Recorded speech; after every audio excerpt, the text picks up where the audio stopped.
Aggressive acne management is particularly important to minimize infection risk. Professional dermatology care coordinated with immunology or HIV specialists optimizes acne management in immunocompromised individuals. This coordination ensures acne treatment doesn't interfere with immunosuppressive therapy. Guide 63. Acne in patients with liver disease and metabolic disorders. Liver disease and metabolic disorders can affect acne through various mechanisms. Managing acne in these populations requires special consideration. Liver disease affects hormone metabolism, potentially worsening hormonal acne. Patients with cirrhosis or chronic hepatitis often have worsened acne due to impaired estrogen metabolism and altered hormone regulation. Metabolic syndrome, combination of obesity, insulin resistance, hypertension, and dyslipidemia, correlates with worse acne. The insulin resistance driving metabolic syndrome increases androgens and sebum production, worsening acne. Managing metabolic syndrome through weight loss, exercise, and dietary changes often improves acne. PCOS involves insulin resistance and is therefore associated with metabolic syndrome and worse acne. Managing PCOS-related acne involves addressing insulin resistance through diet, exercise, and potentially medications like metformin. Diabetes, particularly poorly controlled diabetes, worsens acne through multiple mechanisms: inflammation, immune dysfunction, altered wound healing. Optimizing diabetes control improves acne.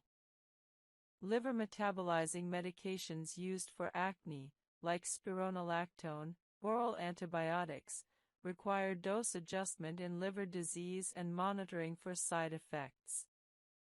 Patients with liver disease should have liver-specific dosing guidance from their healthcare providers. Hepatotoxic medications, like isotretinoin, which requires liver monitoring even in healthy individuals, should be used cautiously or avoided in patients with liver disease. Baseline liver function testing and monitoring are essential if used. Weight loss, if overweight, provides multiple benefits including acne improvement through metabolic and hormonal mechanisms. Lifestyle interventions addressing metabolic health support both acne management and overall health. Guide 64. Acne in patients with polycystic ovary syndrome, PCOS, comprehensive management. PCOS is a common hormonal disorder strongly associated with acne. Understanding PCOS-specific acne management optimizes outcomes for affected individuals. PCOS involves androgen excess, ovulatory dysfunction, and typically insulin resistance. These factors combine to cause often severe acne, frequently concentrated on the lower face and jawline. Hormonal testing for PCOS includes elevated androgens, elevated LH with normal or low FSH, and often elevated fasting insulin and insulin resistance markers. Pelvic ultrasound might show polycystic appearing ovaries. Acne in PCOS often differs from typical hormonal acne in severity and resistance to standard treatments. Many PCOS patients with acne require systemic hormonal treatment for adequate control. Birth control pills are first-line hormonal treatment for PCOS acne, with formulations containing low androgenic progestins preferred. Typical acne improvement occurs within 3 to 6 months. Spironolactone provides additional androgen reduction when combined with hormonal contraceptives. The combination often provides better acne control than either alone. Metformin, while primarily treating insulin resistance, can modestly improve acne by improving metabolic parameters and potentially reducing androgens. Typical dosing is 1,000 to 2,000 mg daily. Lifestyle interventions are particularly important in PCOS. Weight loss, even if overweight, or weight management if normal weight, improves insulin sensitivity and androgen levels, often improving acne significantly. Exercise, particularly resistance training, improves insulin sensitivity. Dietary modifications emphasizing low glycemic foods support metabolic health.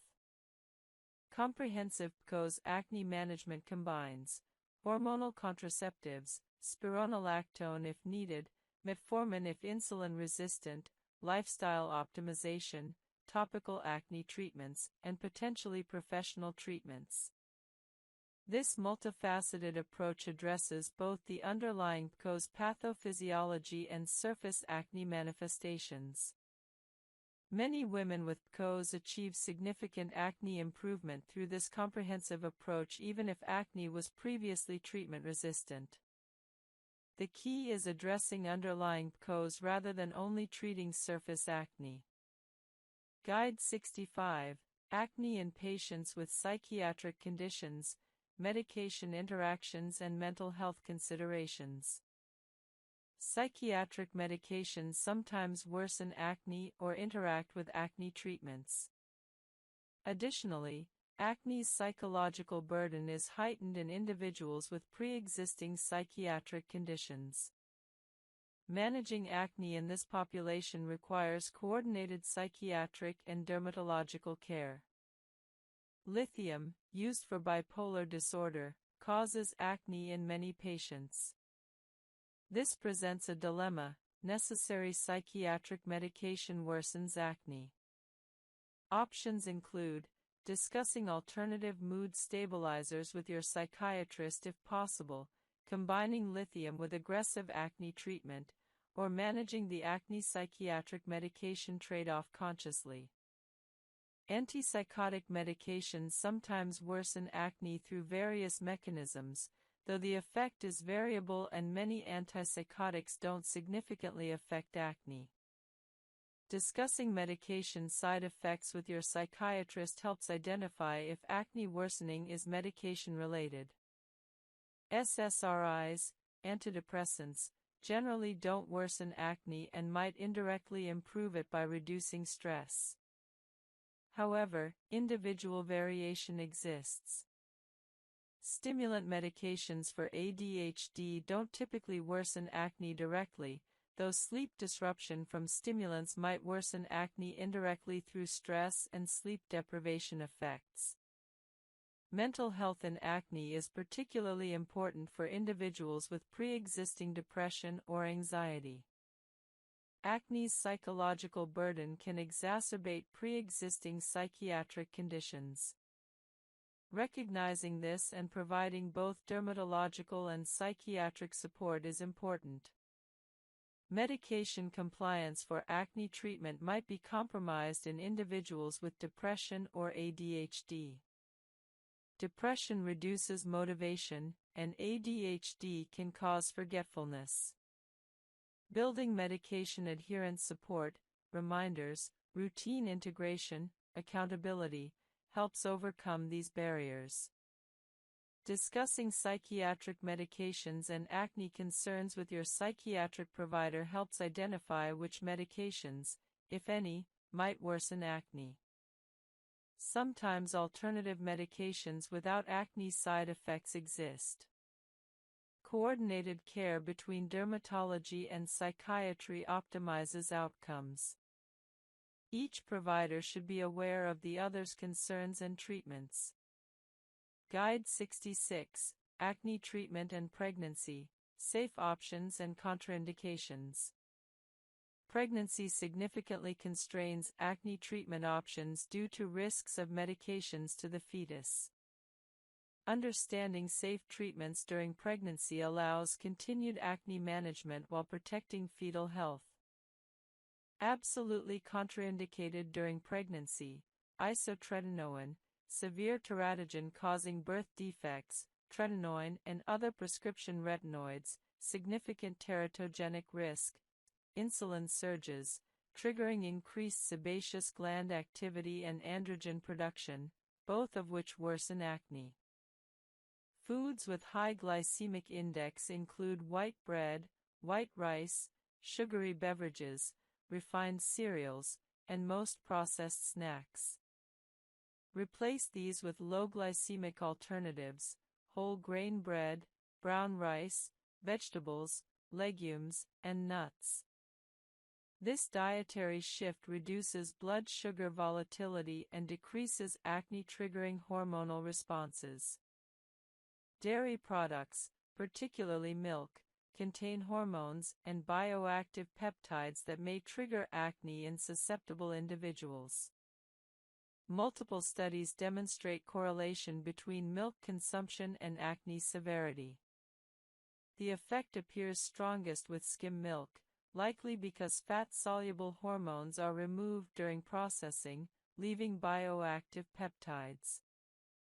If you consume significant dairy and struggle with acne, try reducing or eliminating dairy for 4 to 6 weeks to assess impact. Many people notice significant acne improvement after reducing dairy. If dairy doesn't appear to worsen your acne, you don't need to eliminate it. Omega-3 fatty acids reduce systemic and skin inflammation. Foods rich in omega-3s include fatty fish, salmon, mackerel, sardines, walnuts, ground flax seeds, and chia seeds. Eat omega-3 rich foods 2 to 3 times weekly or consider supplementation if dietary intake is insufficient. Studies show that increasing omega-3 intake improves acne, likely through inflammation reduction. Antioxidant-rich foods protect skin from free radical damage and reduce inflammation. Berries, blueberries, strawberries, raspberries, dark leafy greens, spinach, kale, colorful vegetables, carrots, bell peppers, tomatoes, and dark chocolate all contain powerful antioxidants. Eating colorful foods daily provides antioxidant support. Zinc supports immune function and skin healing. Foods rich in zinc include oysters, beef, pumpkin seeds, and chickpeas. Some evidence suggests zinc supplementation improves acne, particularly in zinc-deficient individuals.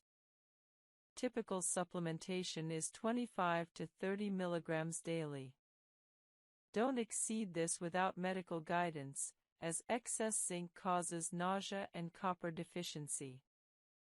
Vitamin D plays roles in immune function and skin health. Sunlight exposure stimulates vitamin D production, but many people don't get adequate sun exposure. Vitamin D-rich foods include fatty fish, egg yolks, and fortified milk. Some people benefit from vitamin D supplementation, particularly during winter or in northern climates. Typical supplementation is 1,000 to 2,000 IU daily. Consult your doctor about appropriate dosing. Hydration deserves emphasis. Drinking adequate water, about 8 to 10 glasses daily, more with exercise, maintains skin hydration from within, supports detoxification, and promotes overall health. Proper hydration improves skin clarity and reduces compensatory sebum overproduction from dehydration. Limiting sugar and refined carbohydrates is perhaps the single most impactful dietary change for acne. Sugar causes inflammation throughout your body, worsens acne, and accelerates aging. Reducing sugar by replacing sugary beverages with water, limiting desserts, and avoiding processed foods with hidden sugar improves acne significantly. Most people notice improvement within 2 to 4 weeks of reducing sugar. Stress is a major acne trigger. Chronic stress increases cortisol production, which increases inflammation and androgen activity. Stress also triggers immune dysfunction, promoting bacterial overgrowth. Implementing stress reduction techniques is therefore essential. Meditation, yoga, deep breathing exercises, regular exercise, and time in nature all reduce stress and cortisol levels. Exercise provides multiple acne benefits. Regular aerobic exercise, 30 minutes, 5 days weekly, reduces stress, improves circulation, regulates hormones, and promotes overall health. However, exercise-related acne can occur from sweat and friction. Shower immediately after exercising, change into clean clothes, and avoid touching your face during exercise. Despite temporary exercise-induced acne risk, the overall benefits of regular exercise substantially outweigh risks. Sleep profoundly affects skin health. During sleep, your body releases growth hormone and reduces cortisol, supporting skin repair and reducing inflammation. Poor sleep increases cortisol, promotes inflammation, disrupts hormonal balance, and worsens acne.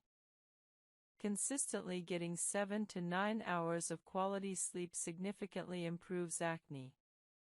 Implement good sleep hygiene, maintain consistent sleep schedules, avoid screens an hour before bed, keep your bedroom cool and dark, and limit caffeine in the afternoon. Alcohol consumption worsens acne through multiple mechanisms.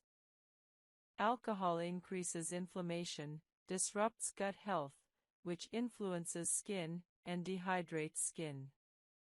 If you drink alcohol, do so moderately and ensure adequate hydration. Heavy alcohol consumption noticeably worsens acne in most people.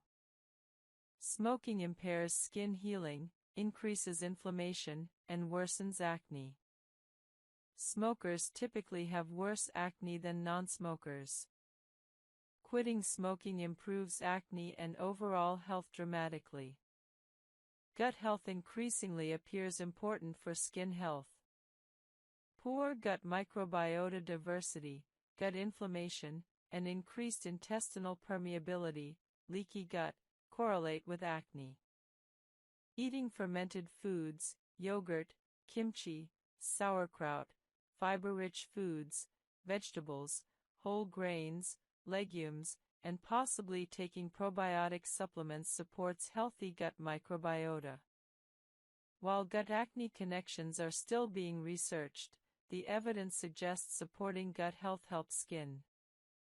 Hormonal regulation through lifestyle is important, particularly for women with hormonal acne.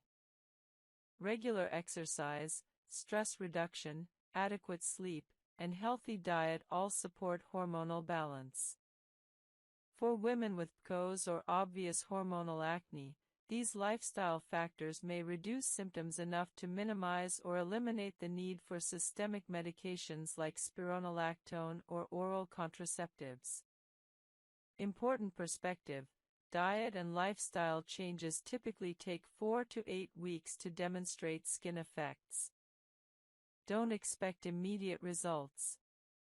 However, after 8 to 12 weeks of consistent dietary and lifestyle improvements, most people notice significant acne improvement. These changes provide benefits beyond acne: improved energy, better sleep, improved digestion, and overall better health. Guide 15: Professional dermatological treatments, chemical peels, laser therapy, and advanced technologies. Professional dermatological treatments provide powerful acne management beyond what home skincare achieves. Understanding various professional treatments, their mechanisms, appropriate candidates, and realistic expectations helps you make informed decisions about whether professional treatment is right for you. Chemical peels use acids to remove skin layers, treating acne, scarring, and texture issues. Superficial peels penetrate only the outermost skin layer and are the mildest type. These use low-concentration acids, 15 to 30% salicylic acid or glycolic acid, and require minimal recovery. Single active ingredient at low concentration, using it 2 to 3 times weekly. After 3 to 4 weeks of good tolerance, assess results. If you're seeing improvement, continue. After 8 weeks, you can increase frequency or concentration if desired. If you're not seeing improvement after 8 to 12 weeks, consider adding a second treatment, for example, adding retinoid to salicylic acid, or consulting a dermatologist. Step 6. Build treatment combinations gradually. Never start 2 new treatments simultaneously.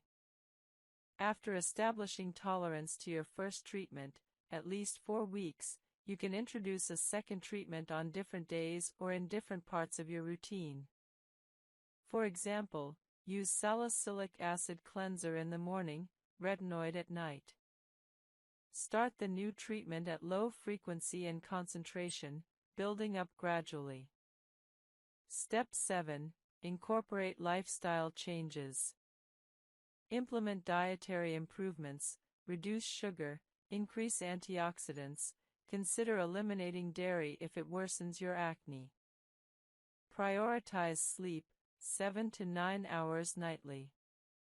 Implement stress management, meditation, yoga, exercise, or other stress reduction techniques. These changes typically take 4 to 8 weeks to show skin effects but provide significant benefits. Step 8. Implement professional treatments if appropriate. If topical treatments aren't adequately controlling your acne after 8 to 12 weeks of consistent use, or if you have moderate to severe acne, professional treatments accelerate improvement. Monthly superficial chemical peels combined with your home routine provide excellent results. Professional facials or blue light therapy offer additional options. Step 9. Adjust for your specific factors. If you're a woman with hormonal acne, discuss hormonal treatments, oral contraceptives, spironolactone, with your gynecologist or dermatologist.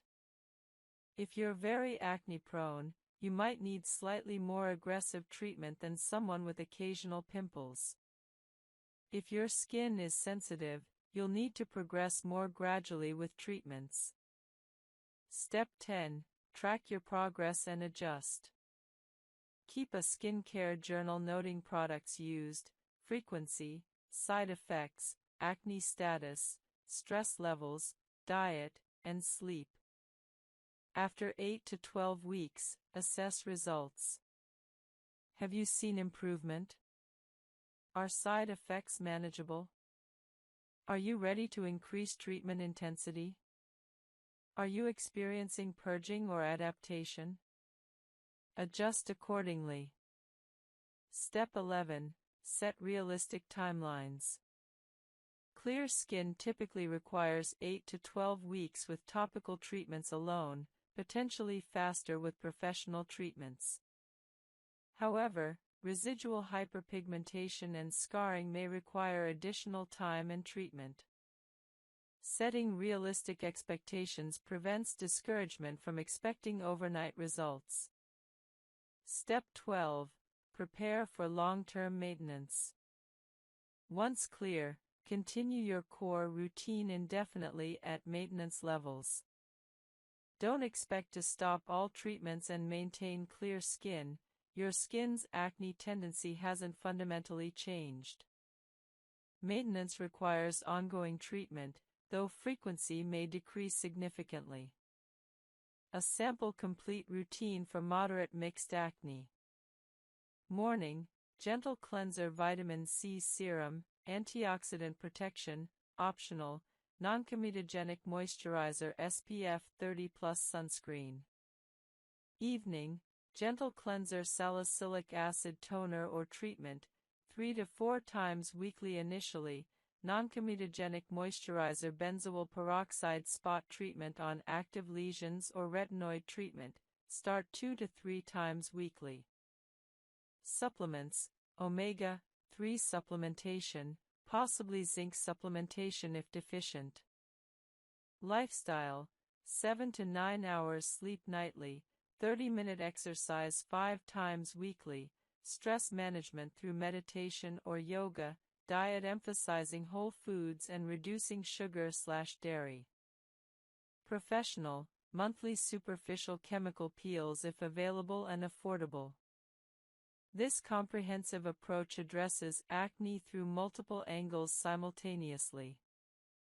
After 8 to 12 weeks of consistent implementation, you should see significant improvement. After 6 months, most people achieve clear or nearly clear skin. After a year, you've developed habits that maintain clear skin long term. Remember, acne treatment is individual. What works perfectly for one person may not work for another. Patience, consistency, and willingness to adjust are more important than finding the perfect product. Most acne responds to consistent, appropriate treatment. It's a matter of identifying what works for your specific skin and persisting with it. You now have a complete understanding of acne pathophysiology, treatment options, professional treatments, lifestyle factors, and integration strategies. Armed with this knowledge, you can approach your acne treatment confidently, make informed decisions, and achieve and maintain clear skin. Your journey to clear skin is absolutely possible with proper treatment, professional guidance when needed, and consistent effort over time. Commit to the process, trust in evidence-based treatments, and clear skin will follow.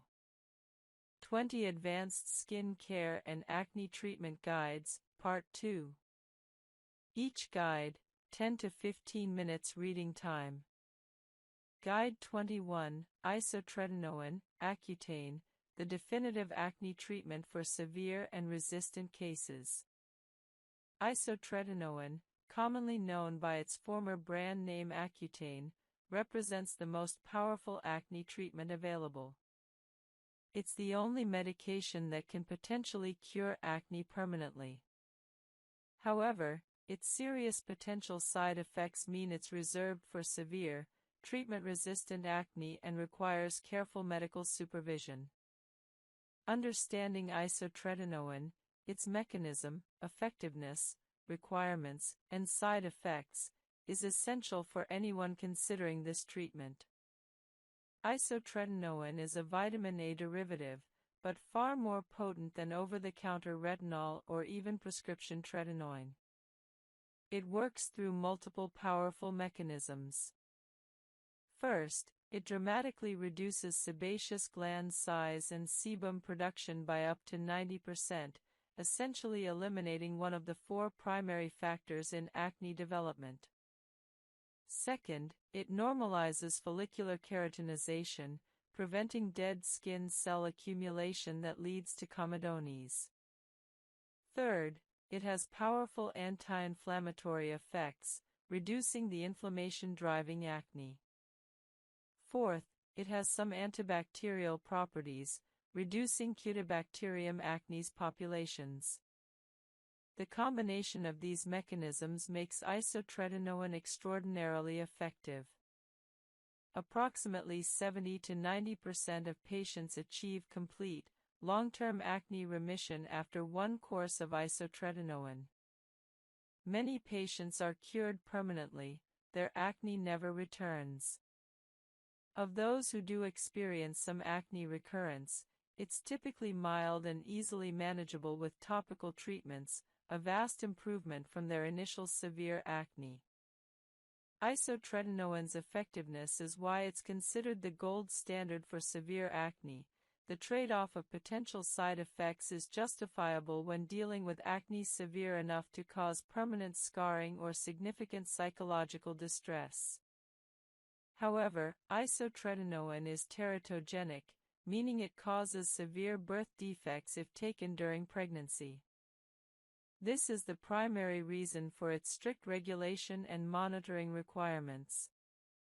Any woman of childbearing age must use 2 reliable contraception methods while on isotretinoin and for 1 month after stopping. Monthly pregnancy tests are mandatory. This requirement, while burdensome, has made isotretinoin a reasonably safe option when guidelines are followed. Isotretinoin requires enrollment in the iPledge program in the United States. This program mandates monthly office visits, monthly laboratory tests, and strict documentation of contraception use for women. Prescribers must be registered, pharmacies must be registered, and patients must comply with all requirements. While this oversight seems excessive, it exists to prevent the tragic scenario of a teratogenic medication being used during pregnancy. Typical isotretinoin dosing is 0.5 to 1.0 mg/kg daily, with cumulative dosing targets of 120 to 150 mg/kg for optimal outcomes. A person weighing 70 kilograms might receive 35 to 70 milligrams daily. Treatment duration typically lasts 4 to 6 months, depending on dosing and individual response. Higher cumulative doses correlate with lower relapse rates. Common side effects of isotretinoin include severe dryness affecting skin, lips, and mucous membranes. Lip dryness is nearly universal. Most patients require intensive lip balm use throughout treatment. Dry skin often requires frequent application of heavy moisturizers. These side effects, while uncomfortable, are manageable. Using a humidifier, applying moisturizer multiple times daily, using occlusive lip balms, and using artificial tears for dry eyes all help manage these effects. More serious potential side effects include birth defects, hence the strict contraception requirements, elevated liver enzymes, elevated triglycerides, requiring dietary management or medication, depression and mood changes, inflammatory bowel disease, and rare severe reactions. These serious side effects necessitate baseline laboratory testing, monthly laboratory monitoring, and careful symptom assessment. Any concerning symptoms should be reported to your dermatologist immediately. Depression and mood changes are particularly concerning. Salicylic acid formulations meant to be applied to specific areas or the entire face, typically 2 to 3 times weekly. They're left on the skin and provide significant exfoliation. These are powerful products best used by those with resilient, acne-prone skin who have already adapted to gentler salicylic acid products. Spot treatments apply high concentrations of salicylic acid directly to individual breakouts for targeted treatment. These are excellent for treating isolated pimples without exfoliating your entire face. Starting with salicylic acid requires a conservative approach. If you've never used it before, begin with a 0.5% cleanser or 1% toner used 2 to 3 times weekly. Use it for 2 to 3 weeks, assessing your skin's response. If your skin tolerates it well without excessive irritation, dryness, or sensitivity, you can increase frequency to daily use or switch to a higher concentration product.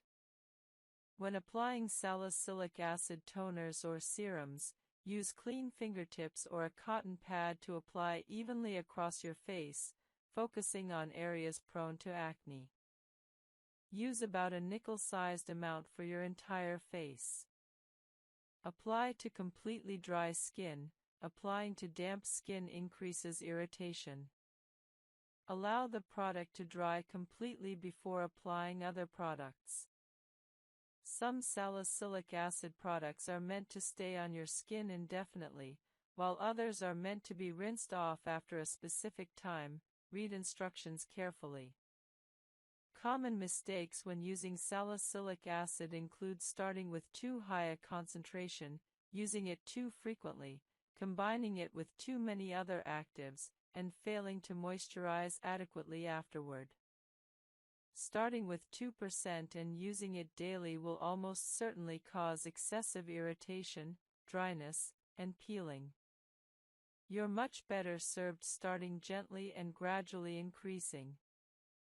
Never combine salicylic acid with benzoyl peroxide on the same evening initially. Both are exfoliating actives that can cause significant irritation if used together by someone whose skin isn't accustomed to strong treatments. Once your skin has adapted to each individually, you might combine them cautiously, but build up to this gradually. Salicylic acid makes your skin more sun-sensitive, not severely, but notably. Always use SPF 30+ sunscreen daily when using salicylic acid. This is not optional. Sun exposure can cause post-inflammatory hyperpigmentation in acne-prone skin, and salicylic acid increases this risk. Side effects of salicylic acid are generally mild and resolve with time or reduced usage. Dryness is common, particularly if you're using higher concentrations or frequent applications. Combat dryness by using a good hydrating moisturizer immediately after applying salicylic acid. Mild peeling is normal and actually desirable. It indicates exfoliation is occurring. However, severe peeling suggests you're using too much.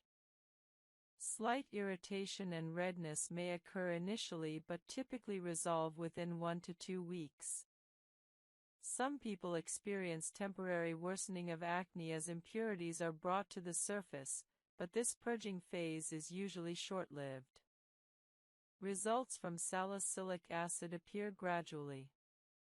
After 2 weeks of consistent use, you might notice smoother texture. After 4 weeks, you should see reduced comedones and fewer new breakouts. Most people see significant improvement after 6 to 8 weeks of consistent use. However, salicylic acid works best for comedonal acne, blackheads and whiteheads, and mild inflammatory acne. For severe inflammatory or cystic acne, combining salicylic acid with other treatments like benzoyl peroxide or prescription retinoids is often necessary. Salicylic acid is safe for long-term use. Many people successfully maintain clear skin using salicylic acid indefinitely as their primary exfoliation and treatment method. However, occasionally, skin can become desensitized to salicylic acid if used continuously for extended periods. If you notice that salicylic acid that previously worked well seems less effective, take a 1 to 2 week break, then resume using it. This often restores its effectiveness. Alternatively, you can rotate between salicylic acid and other exfoliants like glycolic acid to prevent desensitization. Guide 5. Benzoyl peroxide, Comprehensive Guide to Bacterial Killing and Inflammatory Acne Treatment. Benzoyl peroxide is one of the most effective and widely recommended acne treatments by dermatologists. Unlike salicylic acid, which primarily removes dead skin cells and excess oil, benzoyl peroxide specifically targets the acne-causing bacterium Cutibacterium acnes. Understanding benzoyl peroxide's mechanism, concentrations, and proper application is crucial for maximizing its effectiveness while minimizing side effects.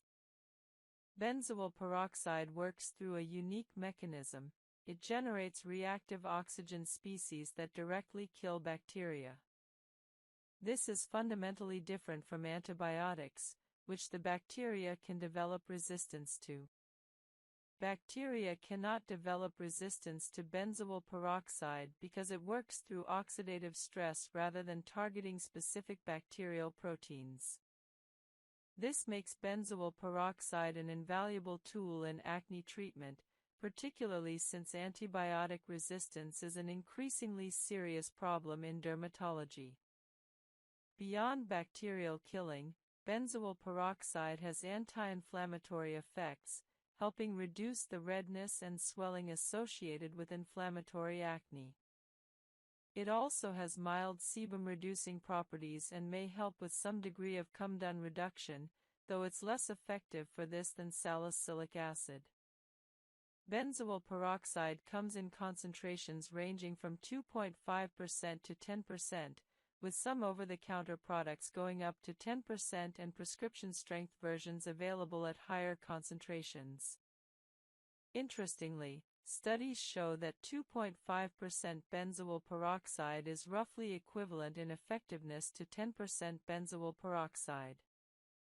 The higher concentration doesn't necessarily mean better results, it primarily means more potential for irritation.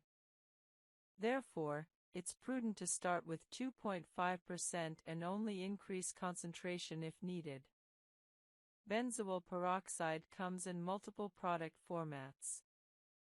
Cleansers containing 2.5 to 5% benzoyl peroxide gently incorporate this ingredient into your daily cleansing routine. These are appropriate for maintenance or mild acne. Spot treatments allow you to apply high concentrations directly to individual pimples. Serums or leave-on treatments apply benzoyl peroxide across your entire face and are left on the skin. These can be used daily or as directed. Gels and creams are thicker formulations that may have different absorption characteristics depending on your skin type. Starting with benzoyl peroxide requires similar caution as salicylic acid. If you're new to benzoyl peroxide, begin with a 2.5% product, ideally in a cleanser format or spot treatment, used once daily. Most people find evening application easier than morning application since benzoyl peroxide doesn't require sun protection and can be easily washed off in the morning. After 1 to 2 weeks, assess your skin's tolerance. If you're experiencing mild irritation or dryness but your acne is improving, continue. After 2 to 3 weeks, if your skin tolerates the product well, you can increase frequency to twice daily or increase the concentration to 5%. Application technique is critical. Apply benzoyl peroxide to completely clean, completely dry skin. This is more important with benzoyl peroxide than with most other products. If your skin is even slightly damp, benzoyl peroxide will irritate more readily. Allow your cleanser to fully absorb and dry, then apply benzoyl peroxide.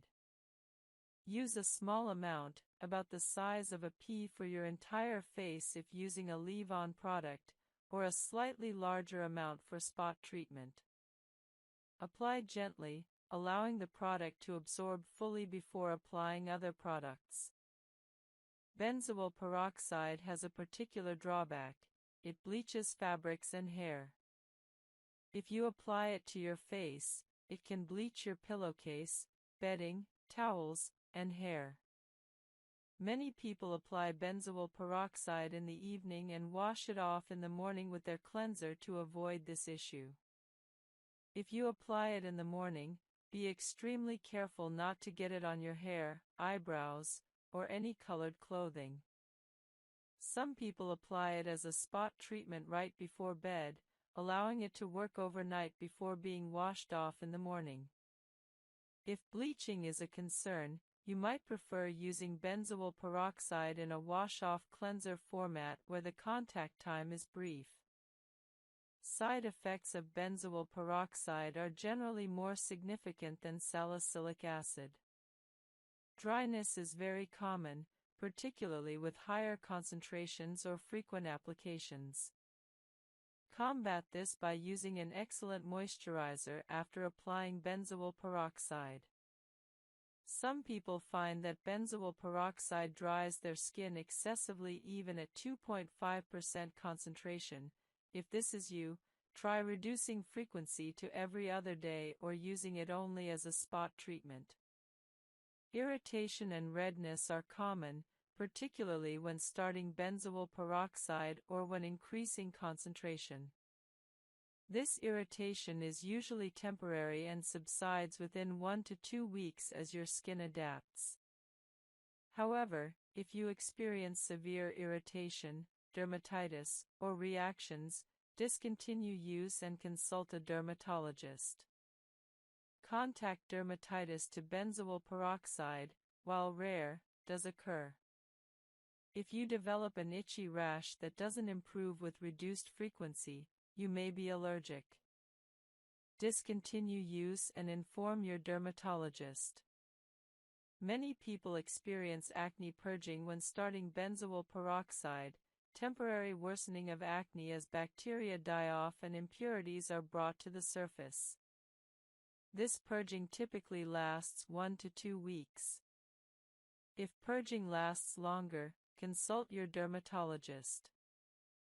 Photosensitivity is not a significant issue with benzoyl peroxide like it is with some other acne treatments, but you should still use sunscreen daily for general skin protection. Benzoyl peroxide is particularly effective for inflammatory papules and pustules, the classic red pimples with white centers. It's less effective for comedonal acne, blackheads and whiteheads, where salicylic acid is superior. Many dermatologists recommend combining benzoyl peroxide with salicylic acid for comprehensive acne treatment. Use salicylic acid to address comedones and exfoliate, and benzoyl peroxide to kill bacteria and reduce inflammation. Results from benzoyl peroxide appear relatively quickly. Supplementation is safe for most people, though it can cause mild gastrointestinal upset and rare interactions with blood thinners. Plant-based omega-3, ALA from flax or chia, is less effective than fish-derived EPA/DHA. Probiotics as oral supplements have mixed evidence for acne. While probiotics support gut health and might support skin through gut-skin axis mechanisms, specific acne benefits aren't reliably demonstrated. Some people report acne improvement with specific probiotic strains, but individual variation is substantial. If interested in probiotics, quality products with documented effective strains are preferable to low-quality products, though quality doesn't guarantee benefit. N-acetylcysteine supports glutathione production and has anti-inflammatory and antioxidant effects. Some evidence suggests NAC might improve inflammatory acne. Typical dosing is 600 to 1,200 mg daily. NAC is generally well tolerated, though some people experience gastrointestinal upset. Spironolactone supplementation is sometimes discussed, but spironolactone is a pharmaceutical medication, not a supplement, requiring prescription. This isn't applicable for over-the-counter supplementation. Saw palmetto is a botanical supplement claimed to reduce DHT and support acne. Evidence is limited and mostly from prostate health studies rather than acne-specific research. Acne-specific benefits aren't well established. Red clover contains isoflavones with weak estrogenic effects, claimed to reduce androgen activity and improve acne. However, evidence is limited. Additionally, red clover might interact with hormonal medications. Spearmint tea supplementation has some evidence for hormonal acne reduction through weak antiandrogenic effects. Drinking 2 cups of spearmint tea daily for several months might improve hormonal acne modestly in some women. This is one of the few plant-based approaches with dedicated acne research, though evidence is still limited. Licorice extract is promoted for anti-inflammatory effects. Topical licorice has some evidence for skin benefit, though oral licorice supplementation for acne lacks strong evidence. Additionally, chronic licorice consumption can affect electrolytes and blood pressure. Selenium supplementation at moderate levels, 55 to 200 micrograms daily, might support skin health through antioxidant mechanisms. However, acne-specific benefits aren't well established, and excessive selenium causes toxicity.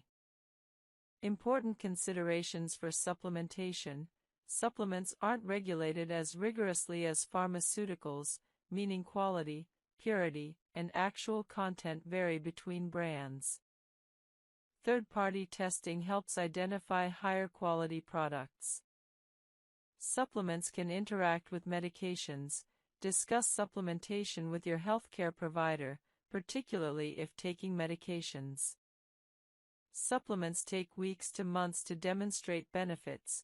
Expecting rapid results leads to disappointment. Supplements work best supporting other treatments, not replacing proven acne treatments. Many people take ineffective supplements indefinitely while their acne worsens, when proven topical treatments would help. Finally, the supplement industry profits from marketing claims exceeding evidence. Skepticism is appropriate. Practical approach: implement proven lifestyle modifications, sleep, stress management, diet, and proven topical treatments first. If acne improvement plateaus, consider evidence-based supplementation like zinc, vitamin D, or omega-3s.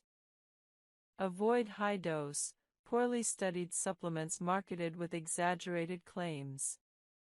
Guide 39: Acne in diverse skin types and ethnic considerations. Acne manifestation, treatment response, and complications vary across different skin types and ethnic backgrounds. Understanding these differences ensures appropriate, culturally informed acne management. Skin type classification using Fitzpatrick scale ranges from type 1, very fair, burns easily, to type 6, very dark, never burns. Acne occurs across all skin types, but manifestation and complication risks differ significantly. Post-inflammatory hyperpigmentation, PIH, is more prominent and persistent in darker skin types, types 4 to 6. While lighter skin types experience PIH that fades within 3 to 6 months, darker skin types often experience PIH persisting 6 to 12 months or longer. This makes PIH management particularly important for darker skin types. Aggressive sun protection, early treatment of active acne to minimize inflammation, and specific PIH treatments, vitamin C, azelaic acid, hydroquinone, are particularly important for darker skin. Post-inflammatory erythema, redness persisting after acne heals, is more prominent in lighter skin types, while PIH dominates in darker skin types. Understanding your skin type predisposes you to which complication helps target appropriate treatments. Acne scarring appears across all skin types, though manifestation differs. Hypertrophic scars, raised, thick scars, are more common in darker skin types, while atrophic scars, depressed scars, are more common in lighter skin types. Some darker skin types experience keloid scars, excessive scarring extending beyond original injury, requiring specific treatment approaches. Treatment tolerability varies by skin type. Benzoyl peroxide can appear white or chalky on very dark skin, making application inconvenient. Using micronized formulations or applying to clean, dry skin before any other products helps. Some people with darker skin prefer avoiding benzoyl peroxide entirely and using alternatives like salicylic acid or retinoids. Photosensitivity from retinoids and chemical exfoliants presents differently across skin types. While all skin types experience increased sun sensitivity, darker skin types experience more severe hyperpigmentation from sun exposure, making sun protection even more critical. Lighter skin types experience more severe sunburn from photosensitivity. Chemical peels require different approach across skin types. Superficial peels are generally safe for all skin types. However, medium depth and particularly deep peels carry higher complication risk in darker skin types, including post-inflammatory hyperpigmentation and abnormal pigmentation. Dermatologists experienced in treating darker skin types are preferable for deeper peels. Here in many skincare products. While peptides aren't primary acne treatments, they support overall skin health and resilience. They're generally gentle and well tolerated. Include peptides in your routine for general skin support without expecting them to treat acne directly. Hyaluronic acid is a humectant that holds up to 1,000 times its weight in water, providing significant hydration. While it doesn't treat acne, maintaining proper hydration through hyaluronic acid improves skin function and barrier health. Using hyaluronic acid serums or moisturizers provides hydration support for acne-prone skin. Squalane is a lightweight oil that mimics skin's natural sebum without being comedogenic in most individuals. It provides hydration and lipid support for barrier function. Squalane is particularly useful for acne-prone skin that needs lipid support without the pore-clogging risk of heavier oils. A few drops of squalane can be added to moisturizer or serum for enhanced hydration. Niacinamide, vitamin B3, has multiple beneficial effects for acne-prone skin. It has mild antibacterial and anti-inflammatory properties, reduces sebum production, minimizes pore size, and strengthens the skin barrier. At 4 to 5% concentration in serums or moisturizers, used daily, niacinamide provides noticeable benefits. It's also gentle enough to use with other actives without concern.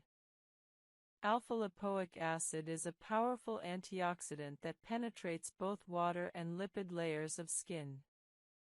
It reduces inflammation, supports barrier function, and has some evidence for acne reduction through anti-inflammatory mechanisms. Alpha-lipoic acid is typically used in serums at 5% concentration, applied daily. It's generally well tolerated but can cause mild irritation in very sensitive skin. Ferulic acid is a plant-derived antioxidant that works synergistically with vitamins C and E for enhanced antioxidant protection. Ferulic acid also has direct anti-inflammatory effects.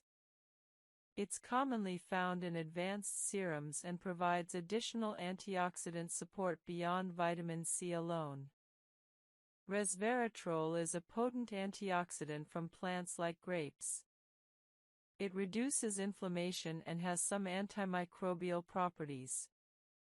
While not a primary acne treatment, it provides useful antioxidant support. Resveratrol is often combined with other antioxidants in advanced serums. Bakuchiol is a natural retinol alternative derived from the babachi plant. It provides retinol-like benefits including increased cell turnover, collagen stimulation, and anti-aging effects without being a true retinoid. Importantly, bakuchiol doesn't cause photosensitivity or irritation like retinoids, making it suitable for very sensitive skin or as an alternative for those who can't tolerate retinoids. For acne specifically, bakuchiol is less powerful than tretinoin or retinol, but provides useful cellular turnover support. Salicylic acid analogues include beta-hydroxy acids beyond standard salicylic acid. LHF, lipohydroxy acid, is similar to salicylic acid but slightly milder, making it suitable for sensitive skin. These salicylic acid analogues provide exfoliating benefits with potentially less irritation than standard salicylic acid. Azelaic acid, beyond its use for hyperpigmentation, has direct acne-fighting properties. At 10 to 15% concentration, azelaic acid has antibacterial, anti-inflammatory, and anti-keratinizing effects. It's a versatile ingredient useful for acne, rosacea, and post-inflammatory hyperpigmentation simultaneously. Botanical extracts like tea tree oil, witch hazel, and green tea have mild antibacterial and anti-inflammatory properties.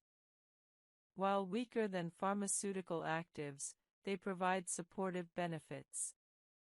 Many skincare products combine multiple botanical extracts for cumulative benefit. These are generally well tolerated, making them suitable for sensitive skin seeking some acne support without strong pharmaceutical actives. Retinaldehyde, also called retinol, is a retinoid intermediate between retinol and retinoic acid. It's slightly stronger than retinol but weaker and less irritating than tretinoin. For those finding tretinoin too strong or seeking stronger benefits than retinol provides, retinaldehyde is an excellent middle ground. It's increasingly available in advanced skincare products. Encapsulation technology makes some ingredients more stable or less irritating. Encapsulated retinol, for example, releases gradually over time, reducing irritation while maintaining effectiveness. Similarly, encapsulated vitamin C remains stable longer and is less irritating than non-encapsulated forms. Time-release technology delivers ingredients gradually rather than all at once. This reduces initial irritation while providing extended benefits. Some treatments use time release to deliver benzoyl peroxide or salicylic acid gradually throughout the day. Polyhydroxy acids, PHAs, like gluconolactone and galactose are gentler exfoliants than AHAs and BHAs. PHAs have larger molecular structures that penetrate more slowly, making them suitable for sensitive skin or those who can't tolerate standard exfoliants. They provide exfoliating benefits with less irritation. Using cosmeceuticals strategically enhances your acne regimen. For example, you might use salicylic acid for exfoliation, benzoyl peroxide for bacterial control, then add niacinamide serum for sebum control and barrier support, followed by a hyaluronic acid serum for hydration and a moisturizer with peptides for skin support. This multi-ingredient approach addresses multiple aspects of skin health. However, avoid the trap of skincare complexity. More products don't automatically mean better results. Focus on core treatments: cleanse, treat with proven actives, moisturize, protect, then add supportive ingredients. A simple routine with proven actives beats a complex routine with unproven ingredients. Guide 28, Acne and Mental Health, Psychological Impact and Management Strategies. Acne's psychological and emotional effects are profound and often underestimated. Understanding acne's mental health impact and implementing strategies to manage the psychological component is essential for overall well-being during acne treatment. The psychological burden of acne is real and significant. Studies consistently demonstrate that acne causes depression, anxiety, reduced self-esteem, and social withdrawal in many sufferers. This burden is disproportionate to acne's physical severity, Even mild acne can cause substantial psychological distress, while severe acne might cause less psychological impact in individuals with resilient self-image. Visible acne, particularly on the face, affects how others perceive you and how you believe others perceive you. This perception, whether accurate or not, influences social interactions and self-confidence. Many acne sufferers report avoiding social situations, dating, or professional opportunities due to acne-related anxiety. Some experience body image disturbance and depression stemming from acne. The unpredictability of acne exacerbates psychological distress. Not knowing when breakouts will occur, having acne that doesn't respond to treatment despite best efforts, and experiencing setbacks after progress all contribute to frustration, helplessness, and depression. The search for the right treatment becomes emotionally exhausting. Acne's psychological impact justifies aggressive medical treatment even for acne that isn't technically severe by dermatological standards.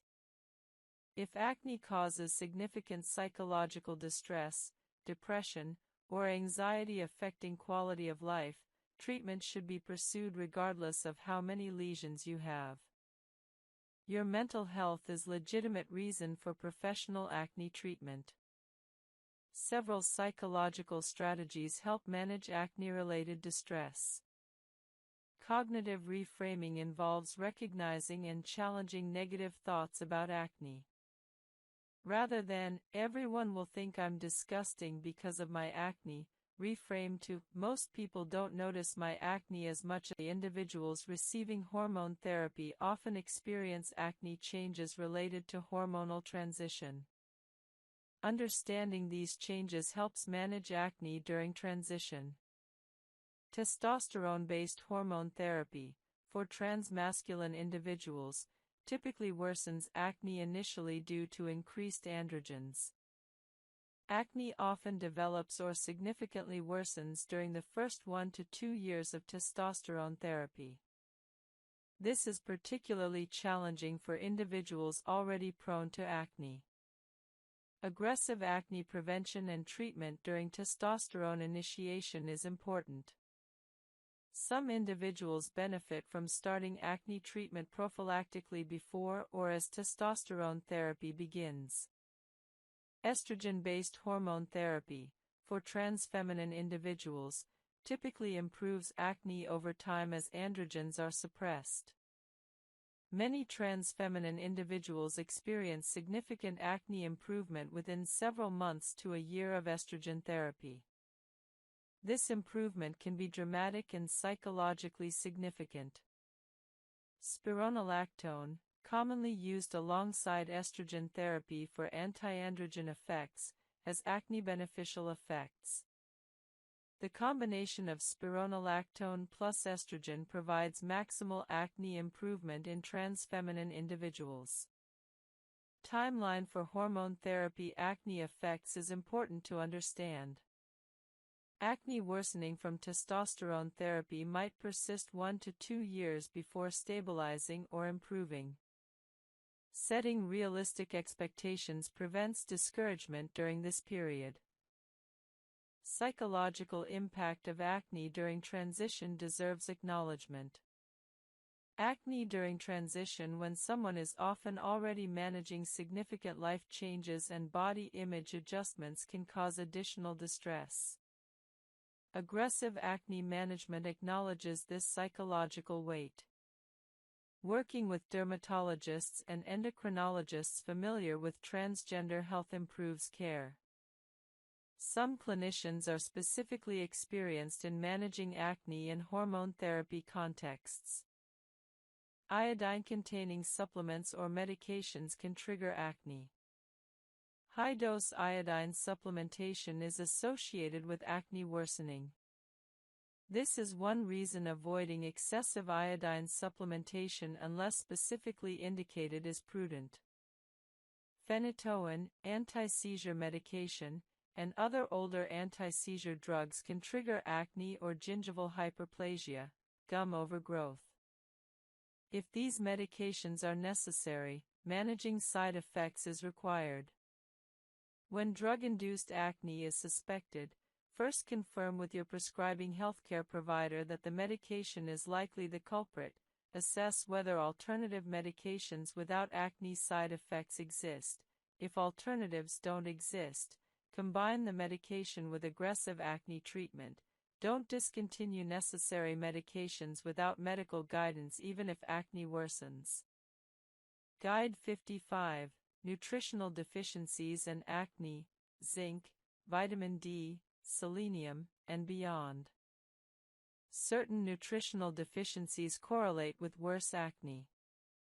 Understanding which deficiencies affect acne allows you to assess your nutritional status and supplement if needed. Zinc deficiency is well established as correlating with worse acne. Zinc supports immune function, wound healing, and inflammation regulation, all relevant to acne. People with zinc deficiency have notably worse acne. Supplementing adequate zinc, 30 mg daily, often improves acne significantly if deficiency exists. However, supplementing when not deficient provides minimal additional benefit. Identifying zinc deficiency involves blood testing. However, zinc blood levels don't always accurately reflect total body zinc stores, making interpretation complex. If you suspect zinc deficiency, discussing blood zinc testing with your healthcare provider is reasonable. Vitamin D deficiency correlates with worse acne and increased inflammation. Vitamin D supports immune function and has anti-inflammatory effects. Many people, particularly those in northern climates or those who avoid sun exposure, have vitamin D deficiency. Supplementing vitamin D at 1000 to 400 IU daily improves acne in some individuals, particularly those with low baseline levels. Testing vitamin D status can help identify deficiency. Selenium deficiency affects immune function and skin health. Adequate selenium, 55 to 200 micrograms daily, supports skin health. However, acne-specific benefits of selenium supplementation aren't definitively established. Iron deficiency, particularly in menstruating women, can affect overall skin health and healing. Severe iron deficiency anemia causes various health problems including poor wound healing and immune dysfunction. However, iron supplementation for non-deficient people doesn't improve acne.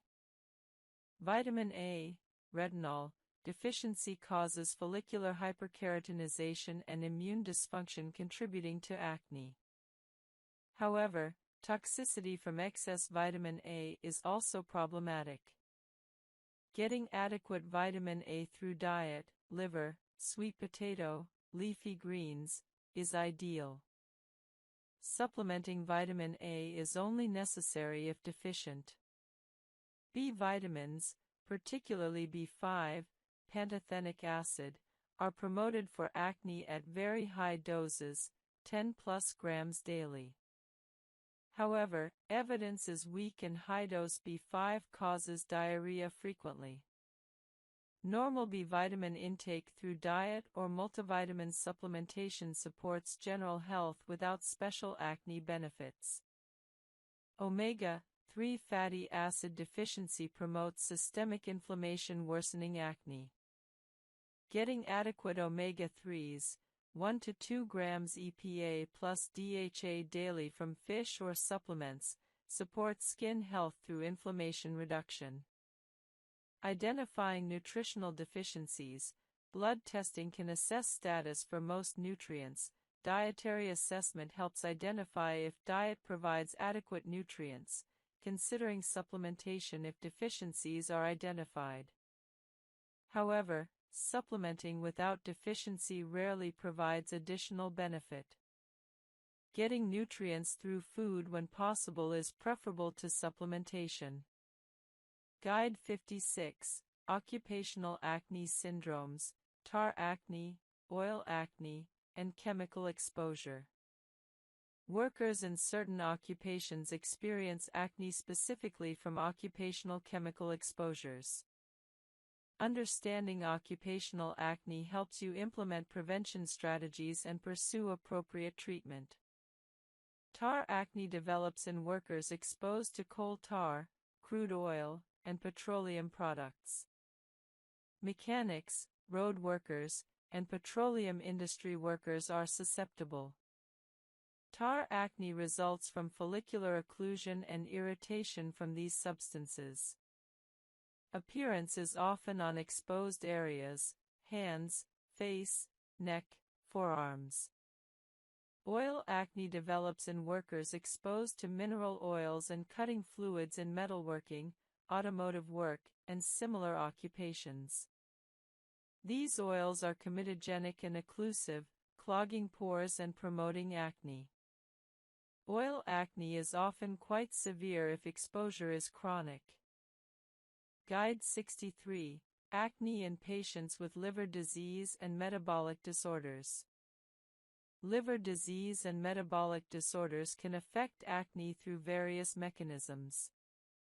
Managing acne in these populations requires special consideration. Liver disease affects hormone metabolism, potentially worsening hormonal acne. Patients with cirrhosis or chronic hepatitis often have worsened acne due to impaired estrogen metabolism and altered hormone regulation. Metabolic syndrome, combination of obesity, insulin resistance, hypertension, and dyslipidemia, correlates with worse acne. Stimulating sebaceous gland activity and follicular changes. This is why adolescent acne is so common and often severe. Acne's psychological impact during adolescence is particularly significant due to developmental sensitivity about appearance and social dynamics. Acne during formative teenage years can cause lasting psychological effects. Taking adolescent acne seriously and treating it appropriately is justified. Guide 98. Acne and Body Dysmorphic Disorder, Distinguishing Clinical Concern from Pathology. Body dysmorphic disorder, BDD, is excessive preoccupation with perceived appearance flaws, sometimes involving acne. Distinguishing between appropriate concern about actual acne and BDD helps ensure appropriate treatment. Normal acne concern involves recognizing acne exists, wanting to treat it, and feeling moderately bothered. This is appropriate and doesn't indicate pathology. BDD involves disproportionate distress about minor or imagined flaws, repetitive behaviors, mirror checking, skin picking, comparing, significant functional impairment, and disproportionate appearance focus. Someone with BDD focused on acne might have minimal actual acne but experience severe distress and dysfunction from perceived severe acne. BDD requires mental health treatment, therapy, sometimes medications, rather than dermatological treatment alone. Treating actual acne doesn't resolve BDD if actual acne isn't the primary problem. Recognizing BDD allows appropriate referral to mental health providers. Dermatologists familiar with BDD can identify it and recommend mental health evaluation. Having actual acne doesn't preclude also having BDD. Someone might have real acne and also have disproportionate BDD-related distress. Guide 99. Acne Treatment Optimization through N-of-1 Experimentation. N-of-1 trials involve testing treatments in yourself systematically to determine what works best for your specific skin. This personalized approach optimizes your individual treatment. N-of-1 One testing involves trying one treatment change at a time, tracking results objectively, comparing periods with and without treatment. For example, testing whether dairy worsens your acne. Eliminate dairy for 4 weeks while maintaining everything else constant, track acne objectively, then reintroduce dairy and track acne again.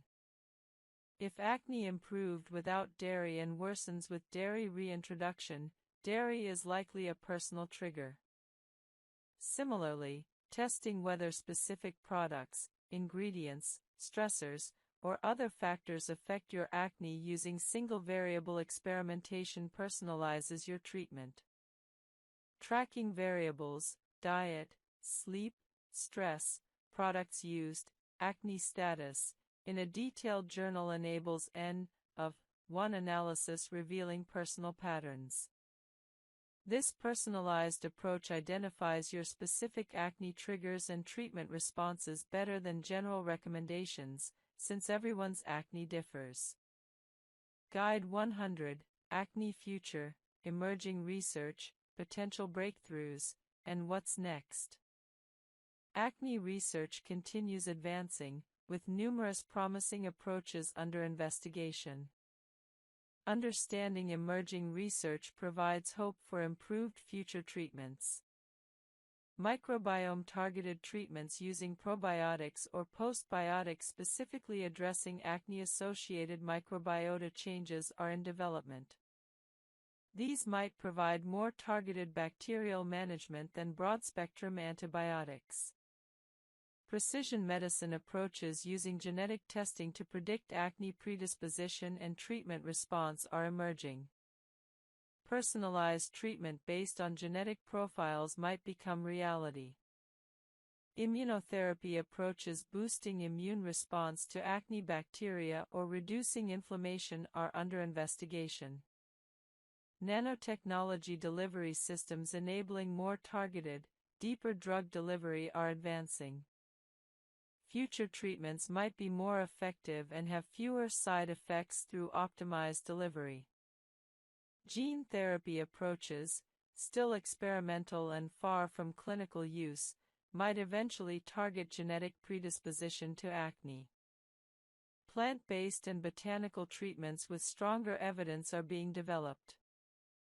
Future treatments might offer natural alternatives to synthetic drugs. Combination approaches targeting multiple acne mechanisms simultaneously are increasingly recognized as optimal.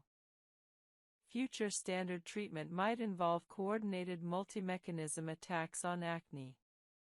Artificial intelligence continuing to improve might eventually enable excellent personalized treatment selection and monitoring. Understanding that acne science advances constantly provides hope. Treatments available today vastly exceed what existed 20 years ago. Future treatments will likely be even better. Your acne is treatable now with current treatments. However, if current treatment's insufficient, future advances might provide new options. Either way, clear skin is achievable. Starting with gentle treatments is appropriate for adolescents. Many teenagers' skin is quite resilient and tolerates strong treatments well, but starting conservatively establishes good habits. Teaching proper skincare techniques during adolescence establishes lifelong habits. Involving adolescents in treatment decisions increases compliance. Understanding why treatments are recommended, how to use them properly, and what results to expect improves adherence. Adolescents who feel involved in their treatment are more likely to stick with routines. Addressing acne myths prevalent among adolescents: chocolate causes acne, poor hygiene causes acne, etc., prevents reinforcing false beliefs and harmful behaviors. Professional dermatology involvement is appropriate even for moderate adolescent acne, as dermatologists can recommend appropriate treatments and monitor for complications like scarring. Discussing how acne affects emotional well-being opens conversations about mental health support if needed. If acne is causing depression or anxiety, professional mental health support should be offered. Realistic expectations help adolescents understand that acne improvement takes weeks to months, not days. Understanding this prevents discouragement. Guide 68, Acne in Older Adults, Age-Related Changes and Treatment Adjustments. Acne persisting into or developing in older adults has unique characteristics requiring age-specific management adjustments. Adult acne in those over 40 or 50 is often hormonally driven, particularly in women during perimenopause and menopause, and typically more inflammatory than comedonal compared to teenage acne. Aging skin is action can also cause microtears in your skin barrier, leading to increased sensitivity and irritation. For these reasons, dermatologists typically recommend avoiding physical scrubs if you have acne. Chemical exfoliation is gentler and more effective. There are two main types of chemical exfoliants, alpha-hydroxy acids, AHAs, and beta-hydroxy acids, BHAs. AHAs, including glycolic acid and lactic acid, are water-soluble and work on the skin's surface. They're excellent for general exfoliation, improving texture, and reducing the appearance of fine lines. However, they don't penetrate into oil-filled pores effectively. BHAs, particularly salicylic acid, are oil-soluble and can penetrate into sebum-filled pores, making them ideal for acne-prone skin. Salicylic acid dissolves the sebum and dead skin cell plug within the follicle, directly preventing and treating comedones. For acne-prone skin, exfoliating 2 to 3 times weekly with salicylic acid is generally appropriate. Some people with very resilient skin can tolerate daily use, while those with sensitive skin may do better with once or twice weekly exfoliation. Begin conservatively with 2 to 3 times weekly, observing how your skin responds over 2 to 3 weeks before increasing frequency. Exfoliation products come in various formats. Exfoliating cleansers contain salicylic acid and are used during your regular cleansing routine. These are gentle and convenient for daily use. Exfoliating toners are applied after cleansing and before other treatments. They're typically stronger than cleansers and are meant to be left on the skin. Exfoliating serums and treatments are the most concentrated forms and are usually applied 2 to 3 times weekly. Exfoliating masks are meant to be applied for a specific duration, usually 10 to 15 minutes, then rinsed off. When starting exfoliation, begin with a lower concentration of salicylic acid, typically 0.5% to 1%, and gradually work up to 2% as your skin builds tolerance. Many beginners make the mistake of jumping to high concentrations, causing excessive irritation, dryness, and peeling. This leads them to conclude that exfoliation doesn't work for them when the actual problem was starting too strong. The exfoliation process requires proper technique. Apply your exfoliating product to clean, completely dry skin. Applying to damp skin increases irritation and reduces effectiveness. Use your fingertips to apply the product gently, spreading it evenly across your face, paying special attention to areas where acne is most prevalent. Some exfoliating products are meant to be left on overnight, while others are rinsed off after a specific duration. Follow product instructions carefully.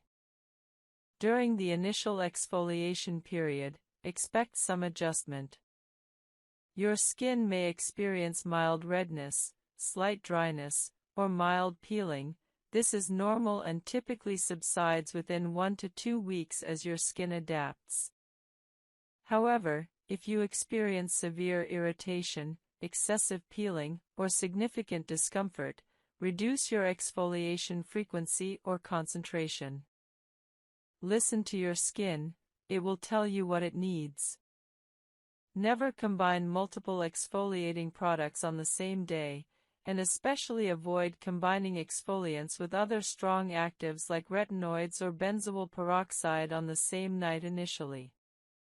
This overexfoliation damages your skin barrier, causes excessive irritation, and can actually worsen acne.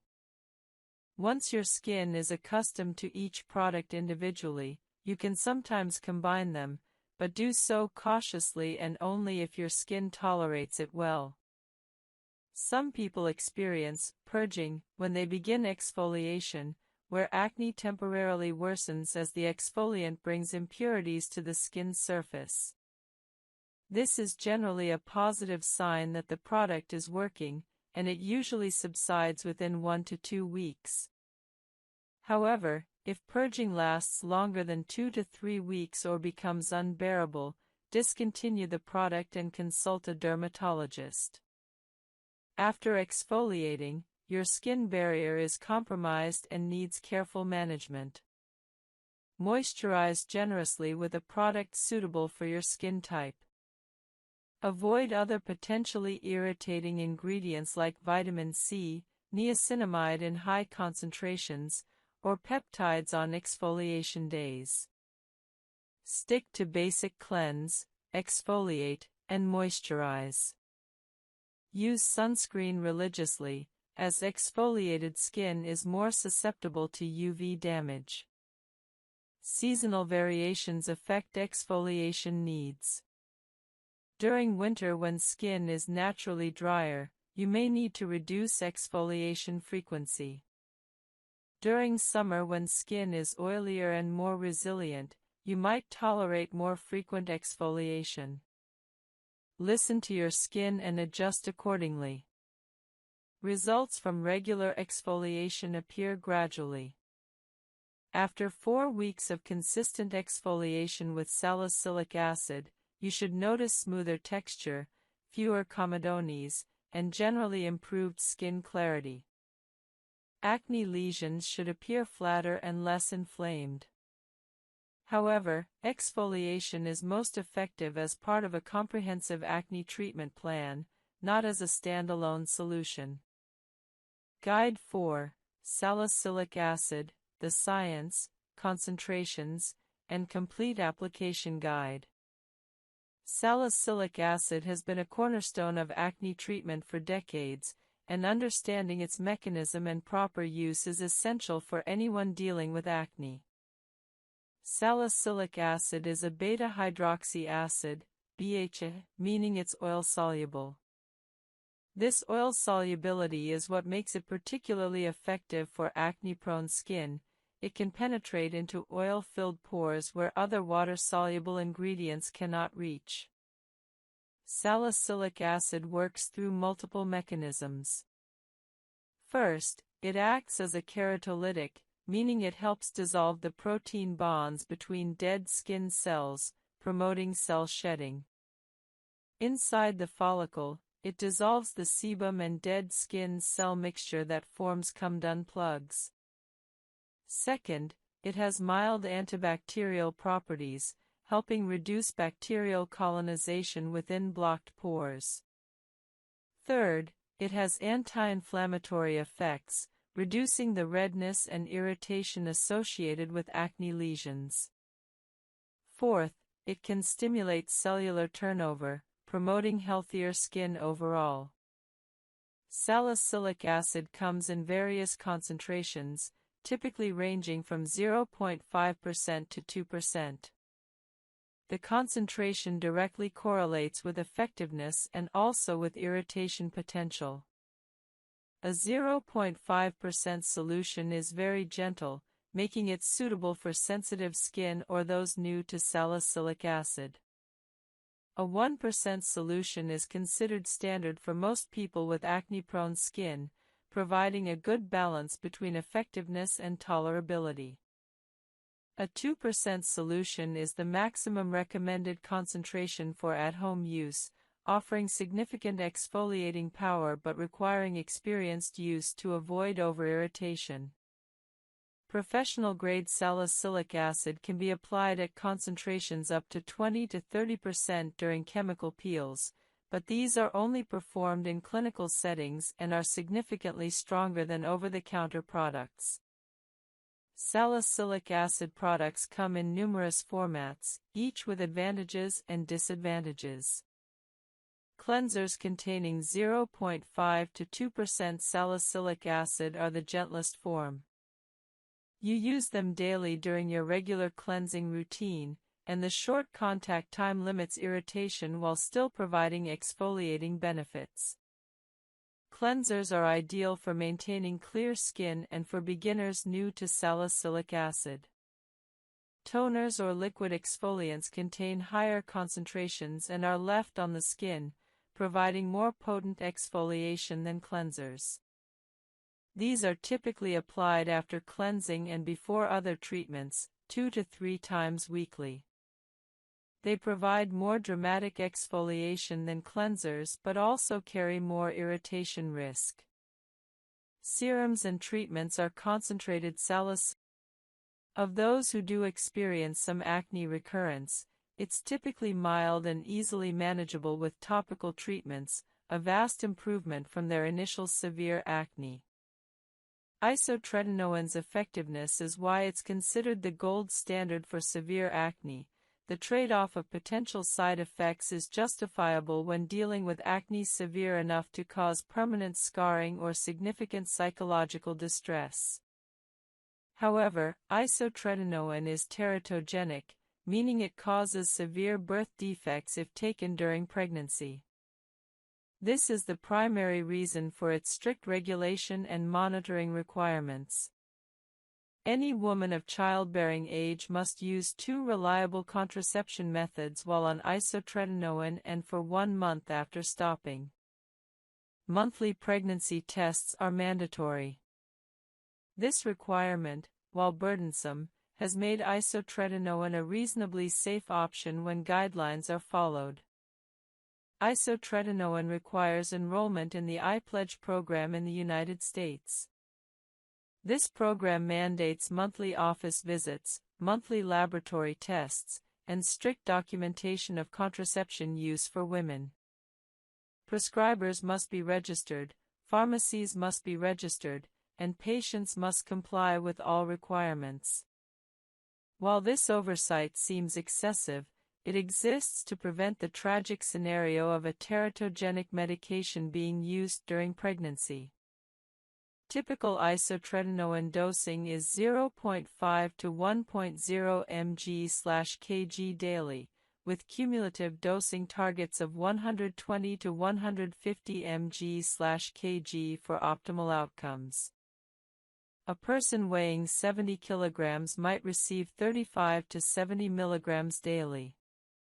Treatment duration typically lasts 4 to 6 months, depending on dosing and individual response. Higher cumulative doses correlate with lower relapse rates. Common side effects of isotretinoin include severe dryness affecting skin, lips, and mucous membranes. Lip dryness is nearly universal.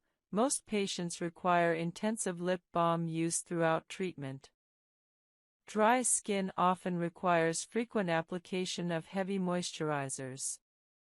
These side effects, while uncomfortable, are manageable. Using a humidifier, applying moisturizer multiple times daily, using occlusive lip balms, and using artificial tears for dry eyes all help manage these effects. More serious potential side effects include birth defects, hence the strict contraception requirements, elevated liver enzymes, elevated triglycerides, requiring dietary management or medication, depression and mood changes, inflammatory bowel disease, and rare severe reactions. These serious side effects necessitate baseline laboratory testing, monthly laboratory monitoring, and careful symptom assessment.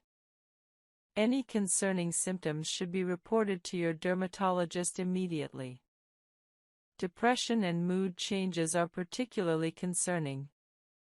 While actual isotretinoin-induced depression is rare, patients do report mood changes, and there's ongoing debate about causation versus correlation. Patients with personal or family history of depression should discuss this risk carefully with their dermatologist. Many dermatologists don't prescribe isotretinoin to patients with untreated depression or psychiatric conditions, or do so with additional psychiatric monitoring.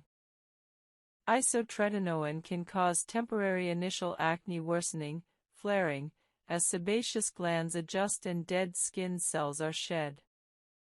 This flaring is temporary and can be managed with topical treatments or low-dose oral corticosteroids in severe cases. Muscle and joint pain occur in some patients, typically mild but sometimes bothersome. This side effect often improves with continued use or resolves after treatment stops. Who is an appropriate candidate for isotretinoin? Severe nodular acne with risk of scarring is the classic indication.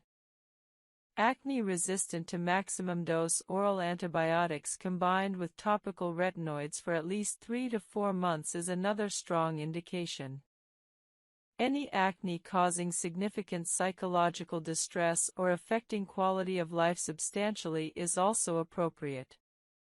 Recurrent acne after previous isotretinoin course might be retreated with isotretinoin, though some dermatologists reserve retreatment for specific circumstances. The process of obtaining isotretinoin involves consultation with a dermatologist willing to prescribe it, understanding all requirements and side effects, baseline laboratory testing, and enrollment in iPledge. For women, establishing contraception plan is necessary. Once established on isotretinoin, compliance with monthly visits and laboratory tests is mandatory. Noncompliance results in treatment discontinuation. Cost is a consideration. Isotretinoin itself is relatively inexpensive. The original brand Accutane is expensive, but generic isotretinoin is affordable. However, the required monthly visits and laboratory tests add significant cost. Insurance typically covers isotretinoin for severe acne, but coverage varies. Discussing cost with your dermatologist before starting is important. Results from isotretinoin are remarkable. Most patients experience dramatic acne improvement within 1 to 2 months, with near-complete clearance by 3 to 4 months. The persistence of results years after treatment completion is what makes isotretinoin special. Most other treatments require ongoing use for results to persist. Post-isotretinoin skin care involves using gentle products, as skin is often more sensitive after treatment.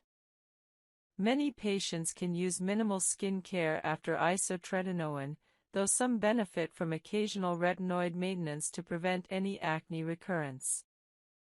Most patients can essentially stop acne-focused skin care and use only basic skin care and sunscreen. Isotretinoin should not be your first treatment. Attempting appropriate topical treatments, salicylic acid, benzoyl peroxide, retinoids, and potentially oral antibiotics for several months should precede isotretinoin consideration. However, if you have severe acne causing scarring risk or significant distress, don't suffer for years without considering isotretinoin. Discuss it with your dermatologist if you have severe, resistant acne. Guide 22, Oral Antibiotics for Acne, Types, Mechanisms, Resistance, and Long-Term Management. Oral antibiotics have been acne treatment staples for decades, effectively controlling moderate to severe inflammatory acne. Understanding antibiotic options, their effectiveness, the critical issue of antibiotic resistance, and appropriate usage patterns is essential for optimal acne treatment. Oral antibiotics treat acne through multiple mechanisms. First, they kill Cutibacterium acnes bacteria, reducing bacterial colonization in follicles. Second, at acne-treating doses, they have significant anti-inflammatory effects beyond their antibacterial properties. Third, they can reduce lipase production, an enzyme that increases sebum irritancy, decreasing acne inflammation. The combination of these effects makes antibiotics highly effective for inflammatory acne. Doxycycline is the most commonly prescribed oral antibiotic for acne. It's effective, relatively inexpensive, and generally well tolerated. Typical dosing is 100 mg once or twice daily. Doxycycline has additional anti-inflammatory effects beyond its antibacterial action, partly explaining its effectiveness for acne. However, doxycycline has notable drawbacks. It can cause photosensitivity, sun sensitivity, so strict sunscreen use is essential during treatment.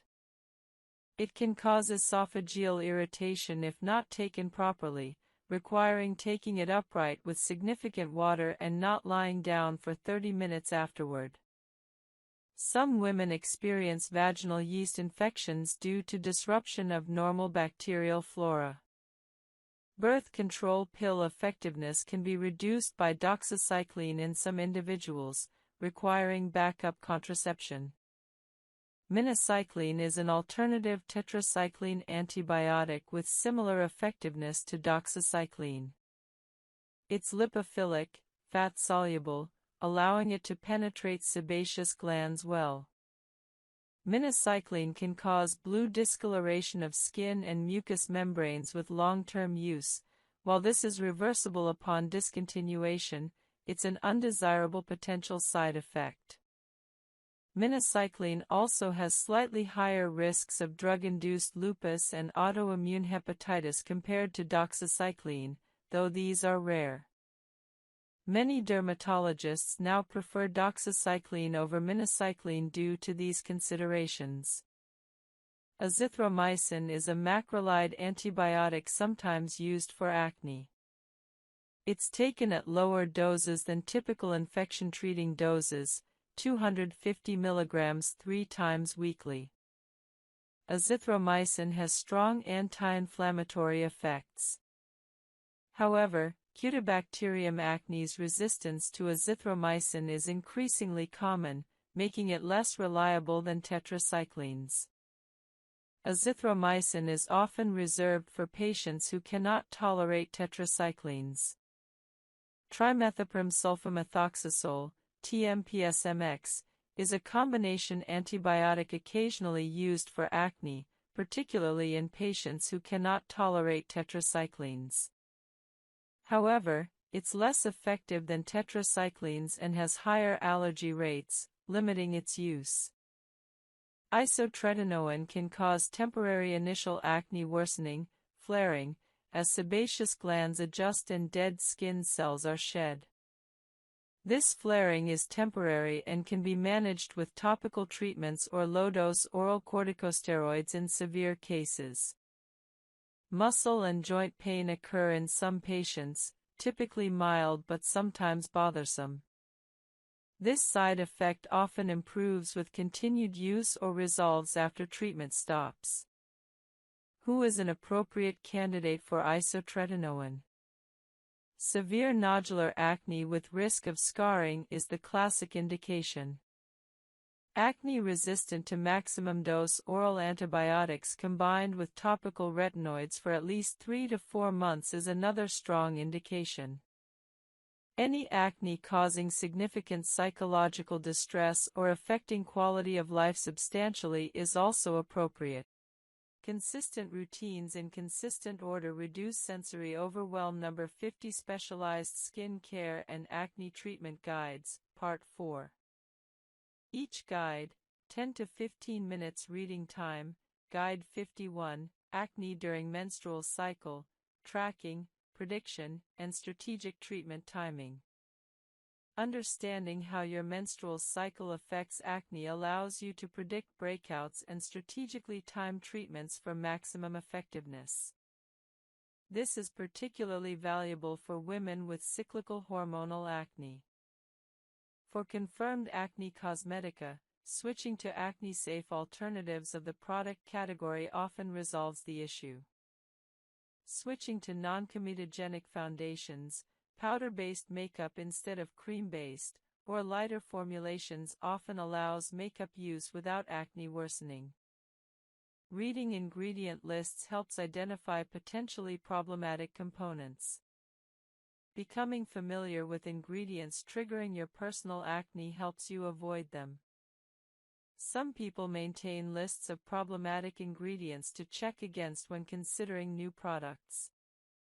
Patch testing new products on a small area, behind your ear or on your jaw, before full face application helps identify problematic products before they cause widespread acne. This 1 to 2 week trial prevents wasting money on products that trigger acne.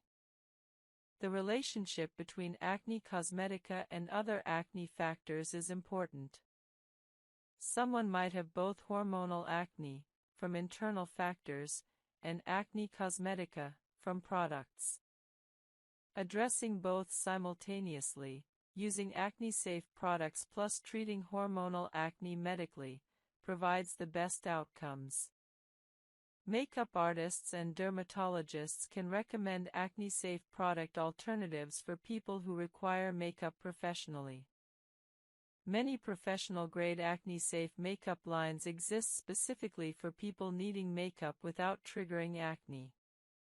Guide 53, Acne Mechanica, Friction and Pressure-Related Acne. Acne mechanica results from friction, pressure, or occlusion of skin and can be prevented through environmental and behavioral modifications. Understanding acne mechanica helps you prevent this preventable form of acne. Acne mechanica appears where friction or pressure occurs, under helmet straps, where backpack straps compress skin, where tight athletic equipment contacts skin, or where repetitive hand-face contact occurs. This acne is localized to pressure-bearing areas rather than distributed across the face. Friction from repetitive skin-on-surface contact, athletes rubbing faces on towels, workers constantly resting their faces on hands, can trigger acne through mechanical irritation and follicle disruption. Occlusion, trapping sweat and bacteria under non-breathable materials, creates ideal conditions for acne. Wearing tight, non-breathable clothing or equipment increases acne in that area. Prevention strategies include wearing loose, breathable clothing, ensuring athletic equipment is clean, using protective barriers, adhesive taping where possible, between skin and friction sources, and maintaining good hygiene in high-friction areas. Post-exercise hygiene is crucial for athletes. Showering immediately after exercise, changing into clean clothes, and cleansing areas where equipment contacted skin helps prevent friction acne. Some athletes find that using antiperspirant before exercise reduces sweat-related friction and bacterial growth. Hairstyles causing friction, tight braids, tight buns, can trigger acne on the scalp and forehead. Occasionally loosening hairstyles, using gentler hair-holding methods, or alternating hairstyles reduces friction acne. Phone contact with your face transfers bacteria and causes friction acne on the jawline and cheek. Using earbuds or speakerphone when possible, cleaning your phone screen regularly, and taking breaks from phone use reduce this contact-related acne. For occupational friction acne, workers in certain industries, workplace modifications, and protective equipment prevent acne. Ensuring clean, breathable protective equipment and maintaining good hygiene at work helps control occupational friction acne. Acne mechanica is often preventable through simple environmental modifications. Unlike acne requiring medications, friction acne responds to preventing the friction. This makes acne mechanica particularly frustrating when it occurs, since prevention is often simpler than treatment.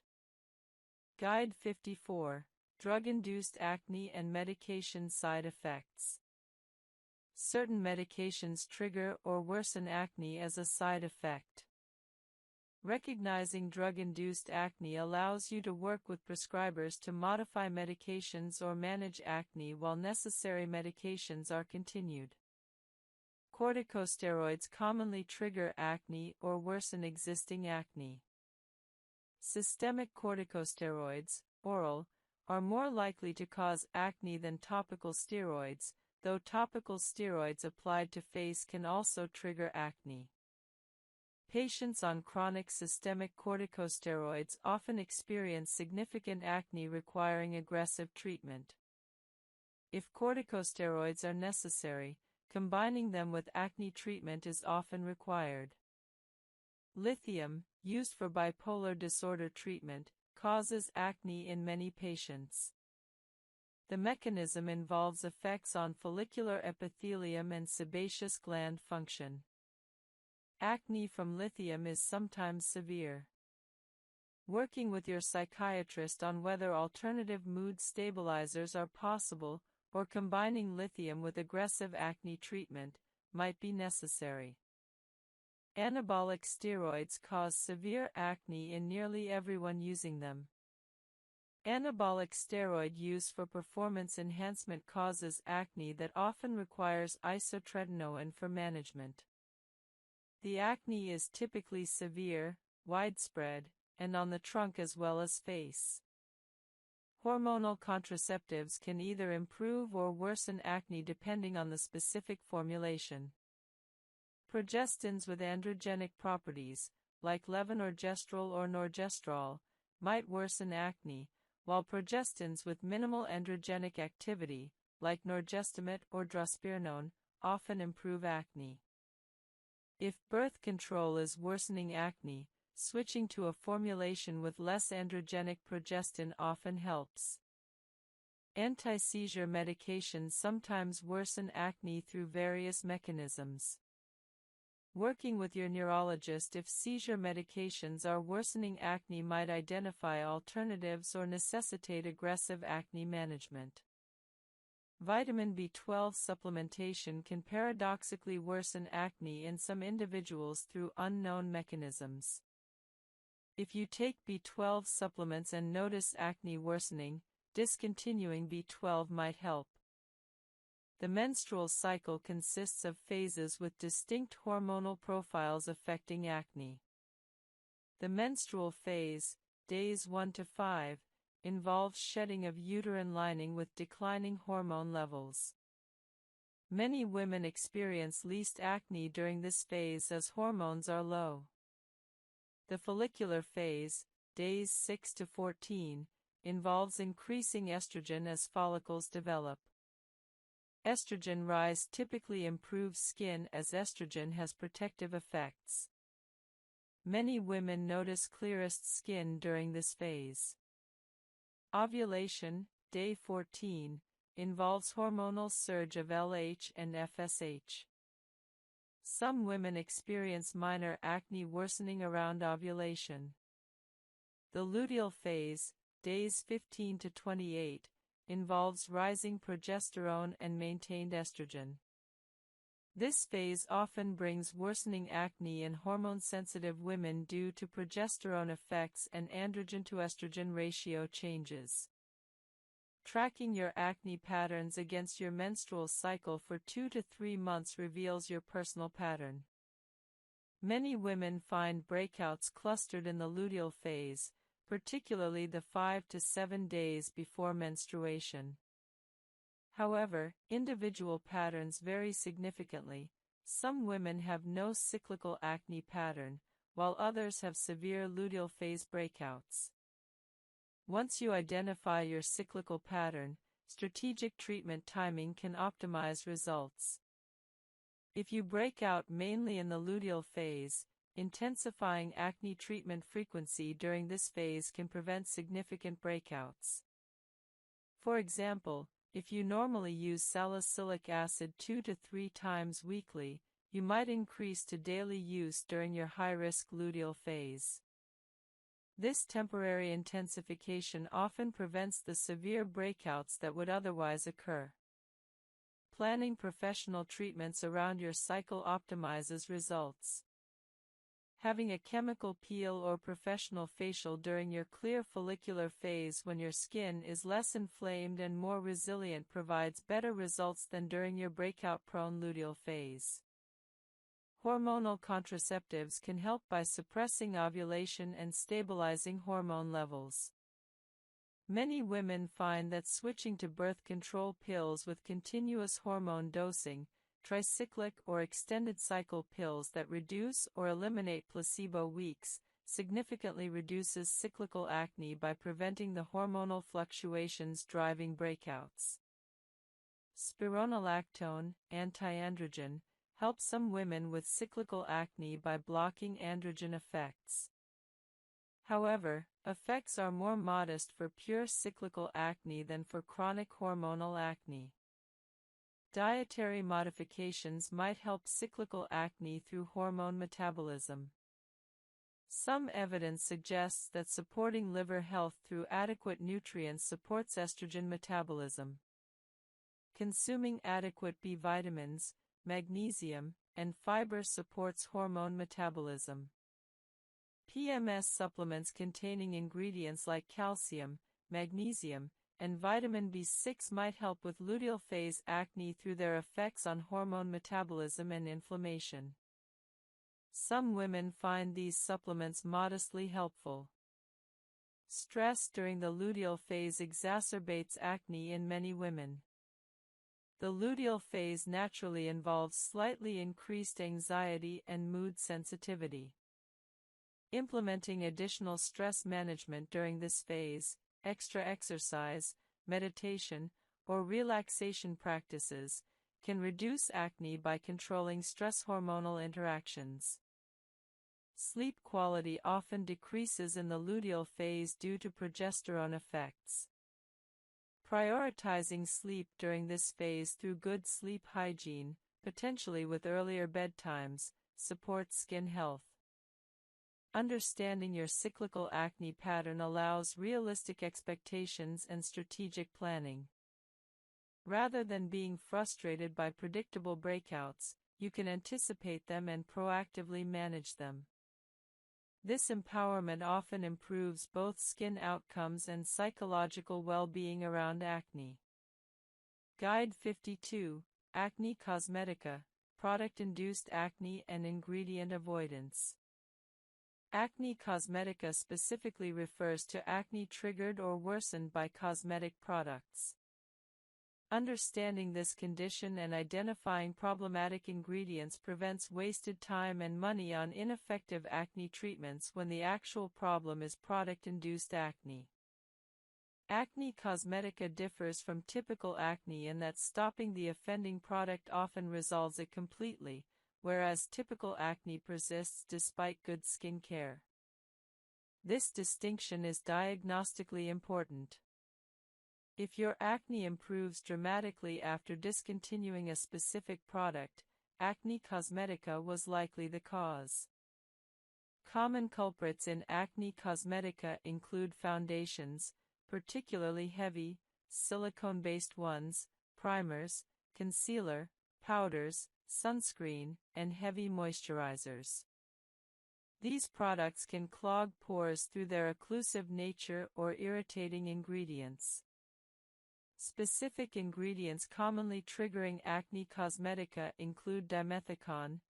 Laser treatments require careful consideration for darker skin types. Many traditional lasers carry higher complication risk in darker skin, including post-inflammatory hyperpigmentation and depigmentation. Lasers specifically designed for darker skin types or lower fluence approaches are preferable. This is one area where working with dermatologists experienced in treating darker skin types is particularly important. Cultural attitudes toward acne and appearance affect treatment seeking and treatment consistency. Some cultures have strong stigma around acne, while others are more accepting. Understanding your cultural context and how it affects your response to acne helps manage psychological impact. Genetic predisposition to acne varies somewhat across ethnic backgrounds. Some populations have higher acne prevalence, though individual variation is substantial and environmental factors play large roles. 第2幕、裁きの重み。店は、上品な書で、菊と書かれた控えめな木製の看板で姿を現した、菊の花。こう、広しはその入り口の前に立っていた。蜂蜜色の木で作られた引き戸からは、高級感と特別感が静かに伝わってくる。障子越しには、朝の仕込みの音がかすかに聞こえた、まな板を叩く包丁のリズム、水が流れる音、鋼同士がぶつかる金属音。彼は到着の時間を入念に測った、午前10時47分。朝食の片付けが終わり、昼の準備に取り掛かるその狭間は、厨房が人手の必要を見極める絶妙なタイミングだ。引き戸を開ける彼の手は、わずかに震えていた。いらっしゃいませ。奥から自動的に声がかかり、慌ただしい足音が続いた。真新しい着物を着た若い女性が現れ、笑顔で迎えかけたが、コウの姿を見るとその笑みが一瞬で曇った。あ、すみません、おじさん。彼女は高齢の男性に使う砕けた呼び方でそう言った。それはコウの胸に小さな刃のように突き刺さった。お昼の営業は正午からなんです。求人の件で来ました。コウは声を乱さずに答えた。厨房スタッフの募集です。彼女の目は、擦り切れたカーディガン、年齢を感じさせる手、わずかに前かがみになった背中を素早く見回した。あ、少々お待ちください。彼女は奥へ引っ込み、コウは玄関先に配達員のように取り残された。店内は本気度を物語っていた。ヒノキの一枚板でできた長いカウンターは、すべての席が寸分の狂いもなく配置されている。カウンターの奥では厨房が輝いていた。磁気ストリップに並んだドイツ製の包丁、光を反射して小さな太陽のように輝く銅鍋。しつらえは現代的でありながら伝統への敬意を忘れていない若い世代がネオ懐石と呼ぶスタイルだ。何の用だ？威厳を含んだ声が空気を切った。厨房から男が現れた。35歳くらいだろうか、白衣は刃物のようにパリッとしている。シェフボー、トックはおしゃれに傾けられ、両腕には真剣に厨房を渡り歩いてきたことを物語る火傷と傷跡が刻まれていた。これが、この店の料理長なのだろう。Guide 41, Microneedling RF and Advanced Microneedling Technologies for Acne Scarring. Advanced microneedling technologies combine traditional microneedling with additional energy sources or techniques for enhanced results in acne scar treatment. Understanding these advanced options helps you select appropriate professional treatments. Radiofrequency, RF, microneedling combines microneedling with radiofrequency energy delivered through the needles. As needles penetrate skin, they deliver RF energy at depth, providing enhanced collagen stimulation compared to standard microneedling. The combination approach produces more dramatic results but with more significant post-treatment appearance changes. Recovery involves 5 to 7 days of significant redness and swelling compared to 3 to 5 days for standard microneedling. Microneedling depth significantly affects results and recovery. Shallow microneedling, 0.5 mm, primarily addresses surface concerns with minimal downtime. Medium depth, 1 to 1.5 millimeters, addresses scarring moderately with moderate downtime. Deep microneedling, 2.0 to 2.5 millimeters, addresses severe scarring most effectively but with significant recovery time and complication risks. Your practitioner determines appropriate depth based on scar severity and recovery tolerance. Fractional microneedling treats portions of skin rather than entire areas, leaving some skin untouched for faster healing.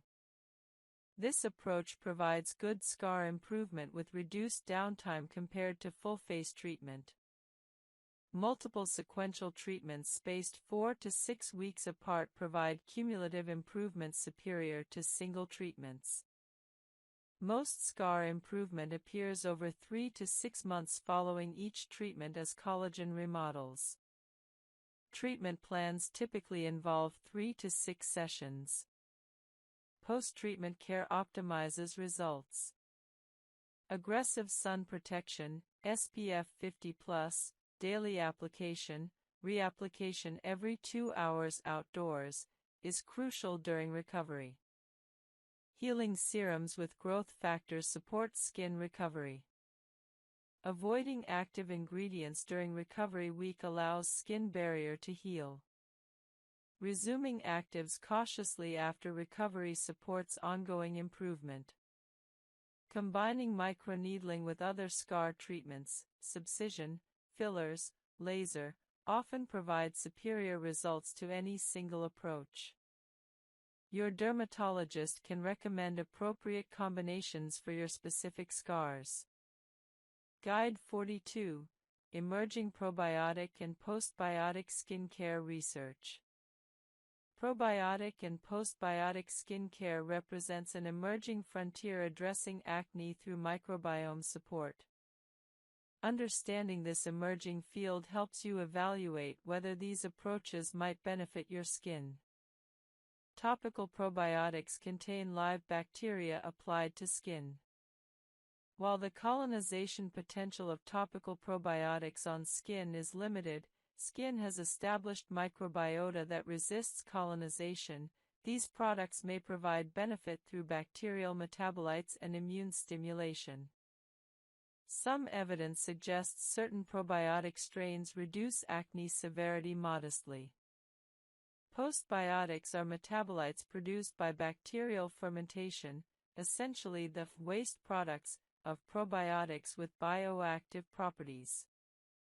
Postbiotic serums contain these metabolites without live bacteria, avoiding stability and colonization concerns of live probiotics. Postbiotics show promise for reducing inflammation and supporting skin barrier. Fermented ingredients, products where plant ingredients have been fermented by beneficial bacteria, provide postbiotic-like benefits.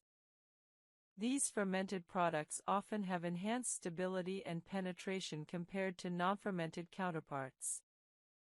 Evidence for probiotics and postbiotics remains emerging rather than definitively proven. While some studies show modest benefits, high-quality large studies are limited. Probiotic and postbiotic skincare can supplement other treatments but shouldn't replace proven acne therapies. Quality matters significantly for probiotic products. High-quality products with documented effective strains are preferable to low-quality options. However, quality doesn't guarantee personal benefit. Guide 43: Artificial Intelligence and Personalized Acne Treatment. Artificial intelligence is beginning to transform dermatology through skin analysis and personalized treatment recommendations. Understanding these tools helps you evaluate whether AI-guided approaches might supplement your dermatology care. Reframing skincare as health maintenance rather than beauty obligation increases motivation for some people. Viewing skincare as caring for your body's largest organs similar to exercising or eating well helps maintain consistency even when acne is controlled. Celebrating milestones and achievements maintains motivation. Reaching certain milestones, 8 weeks of consistent routine, first month of clear skin, oral antibiotics like doxycycline, risks to fetus and teeth, spironolactone, potential effects on male fetus development. Benzoyl peroxide is traditionally avoided though new evidence suggests safety. Potentially safe during pregnancy. Topical salicylic acid used in small amounts and limited areas. Large-scale systemic absorption possible though typically minimal. Topical azelaic acid, generally considered safe. Topical clindamycin, some. Routine predictability helps sensory-sensitive individuals. Consistent routines in consistent order reduce sensory overwhelm compared to variable routines. Minimal product routines, fewer products means fewer sensory inputs, might be better tolerated than complex multi-step routines. A simple cleanse, treat, moisturize routine might work better than elaborate routines. Fragrance sensitivity affects many products. Fragrance-free or lightly scented products work better for fragrance-sensitive individuals. Sensory-friendly product recommendations: lightweight serums, fragrance-free formulations, smooth-absorbing products, minimal texture variations, consistent temperatures, and routines. Professional guidance from dermatologists familiar with sensory sensitivities helps develop manageable treatment plans. Guide 90, Acne and Chronic Illness, Managing Acne while Managing Other Conditions. People managing chronic illnesses, diabetes, autoimmune diseases, chronic fatigue, etc., face additional challenges managing acne alongside other health concerns. Chronic illness causes stress, sleep disruption, and immune dysfunction, all acne-worsening factors. Flares of underlying chronic conditions often coincide with acne worsening. Medications for chronic illnesses sometimes interact with acne treatments, requiring careful coordination. Energy limitations from chronic illness might make complex skincare routines unsustainable. Simplified routines are sometimes necessary. During chronic illness flares, simplifying skincare to basic cleanse protect routines is appropriate. During periods of better health, more comprehensive acne treatment is possible. Mental health in chronic illness overlaps with acne's psychological burden. Both require professional support. Healthcare provider coordination between specialists treating chronic illness and dermatology ensures appropriate care. Prioritizing which health concerns to focus on during periods of limited energy helps. Sometimes managing underlying chronic illness takes priority over aggressive acne treatment. Guide 91, Acne Treatment and Vaccination, Timing and Considerations. Concerns sometimes arise about acne medication interactions with vaccines or vaccine effects on acne.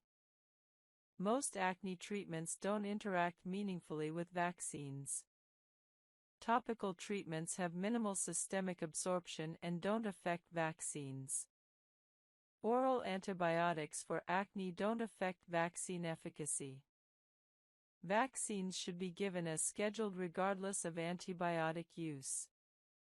Isotretinoin doesn't interact with vaccines, though the immune system suppression during severe acne might theoretically reduce vaccine efficacy. Live vaccines are contraindicated during isotretinoin use due to theoretical immunosuppression risks, though actual risks are minimal. Some vaccines might cause temporary acne flares through immune system activation. This is temporary and doesn't indicate vaccine problems. Vaccines don't cause persistent acne. Any acne appearing after vaccination is likely coincidental timing rather than vaccine-related. COVID-19 vaccines have not been shown to affect acne or interact with acne treatments. Timing vaccines around acne treatment is generally unnecessary. Vaccinations and acne treatment can proceed on standard schedules without coordination. Guide 92, Acne Prevention in High-Risk Children and Adolescents. Children with strong family history of severe acne are at high risk for developing severe acne. Early prevention strategies might prevent progression to severe acne requiring aggressive treatment. Starting gentle skin care routines early, non-comedogenic cleansing, sun protection, gentle moisturizing, establishes good habits before acne develops. Education about acne prevention helps young people understand triggers and prevention even before acne appears. Stress management skills learned early help reduce stress-related acne worsening later. Healthy diet and sleep habits established in childhood support skin health throughout life. Early intervention at first signs of acne prevents progression. Some dermatologists recommend seeing high-risk children early for preventive guidance. Avoiding triggers identified through family acne patterns, particular foods, products, environmental factors, might prevent acne development. Psychological preparation for potential acne, normalizing that acne is common, reducing stigma, helps adolescents manage it psychologically if acne develops. Guide 93, Acne in Performing Arts and Image-Dependent Professions. Performers and those in image-dependent professions, models, actors, social media influencers, experience unique acne-related pressures warranting specialized management. Career-threatening pressure intensifies acne's psychological impact. A small breakout affecting someone's livelihood differs from same breakout's impact on others. Professional makeup demands acne coverage requiring heavy makeup potentially triggering acne cosmetica. Using non-comedogenic makeup and proper removal helps minimize this. Professional headshots and promotional photos emphasize clear skin. Acne interferes with professional image management. Scheduling professional appearances around acne cycles when possible helps. If acne is cyclical, scheduling performances during clear phases.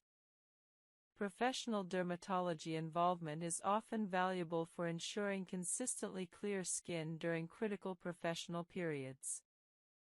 Some performers use preventive acne treatment intensification before important performances, temporarily increasing treatment frequency.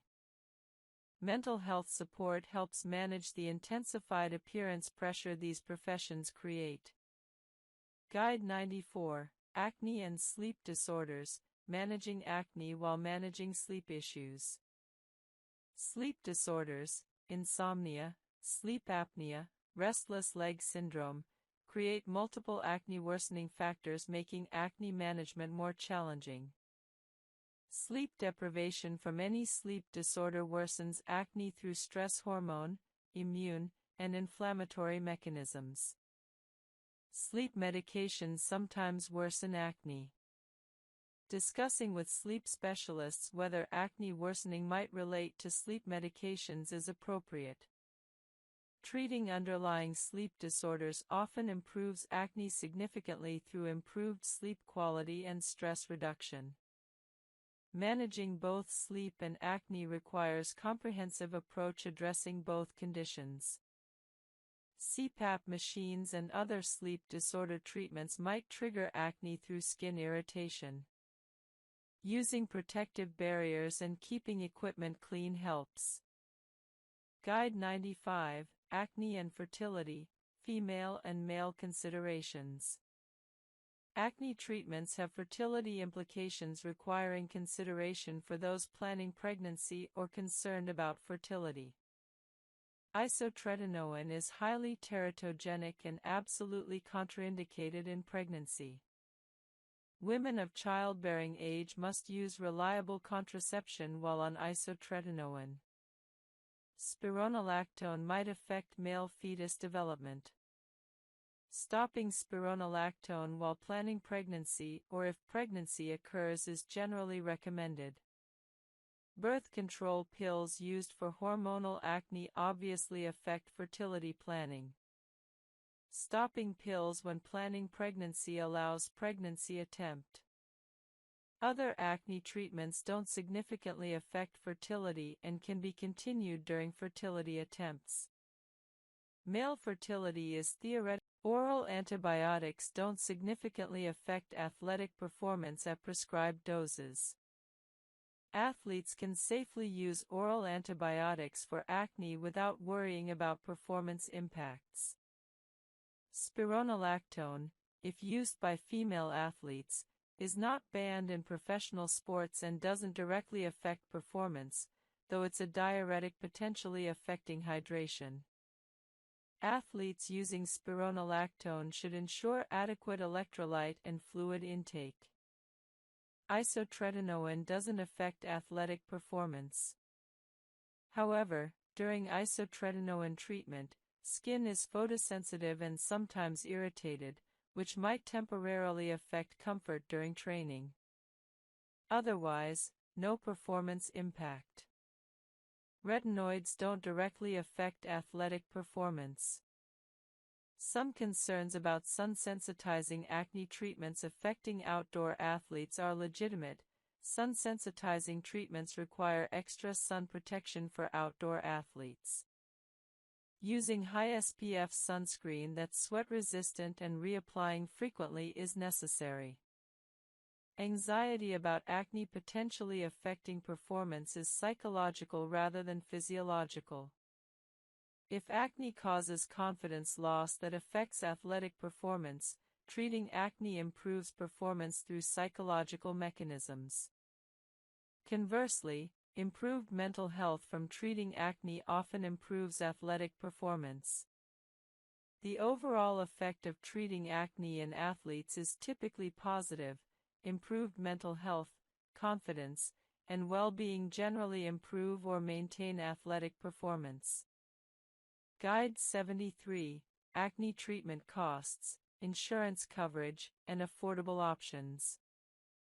Cost of acne treatment varies dramatically based on treatments selected and whether insurance covers them. Understanding costs and coverage options helps make affordable choices. Over-the-counter topical treatments, salicylic acid, benzoyl peroxide, retinol, cost $5 to $30 per product and are usually affordable. These are often effective for mild to moderate acne. Prescription topical treatments, tretinoin, adapalene, azelaic acid, cost $20-$100 per month depending on insurance. Generic versions are often affordable, brand name versions cost more. Oral antibiotics, doxycycline generic, cost $10 to $30 per month typically, making them affordable. Oral isotretinoin can be expensive, $200-$500 per month, even though the generic is relatively affordable. However, insurance typically covers isotretinoin for severe acne, bringing costs down significantly. Without insurance, isotretinoin can be prohibitively expensive. Spironolactone generic is inexpensive, $10 to $30 per month, making it affordable. Oral contraceptives for hormonal acne range from $20-$100 monthly without insurance, though many are quite affordable. Insurance typically covers at least some options. Professional treatments, chemical peels $150 to $300, laser $400-$1,000+, microneedling $200 to $400, are expensive and insurance rarely covers them. However, they might be worth pursuing if home treatment's insufficient. Insurance coverage varies widely. Some insurances cover prescription acne treatments generously while others cover minimally. Checking your insurance coverage for your specific treatments helps plan. Dermatology visits cost $100-$300 plus without insurance. Some dermatologists offer sliding scale fees for uninsured patients. Community health centers often provide affordable dermatology care. Affordable acne management strategies. Start with over-the-counter treatments. Use generic prescription medications if needed. Ask dermatologists about patient assistance programs for expensive medications. Consider community health center dermatology if cost is barrier. Check insurance coverage before treatments. Many effective acne treatments are affordable. Cost shouldn't prevent access to basic acne treatment, though advanced professional treatments may be limited by budget. Guide 74. Traveling with acne and maintaining treatment consistency. Travel disrupts routines, and changes in water, climate, and environment sometimes affect acne. Planning ahead helps maintain acne treatment consistency while traveling. Packing acne treatments.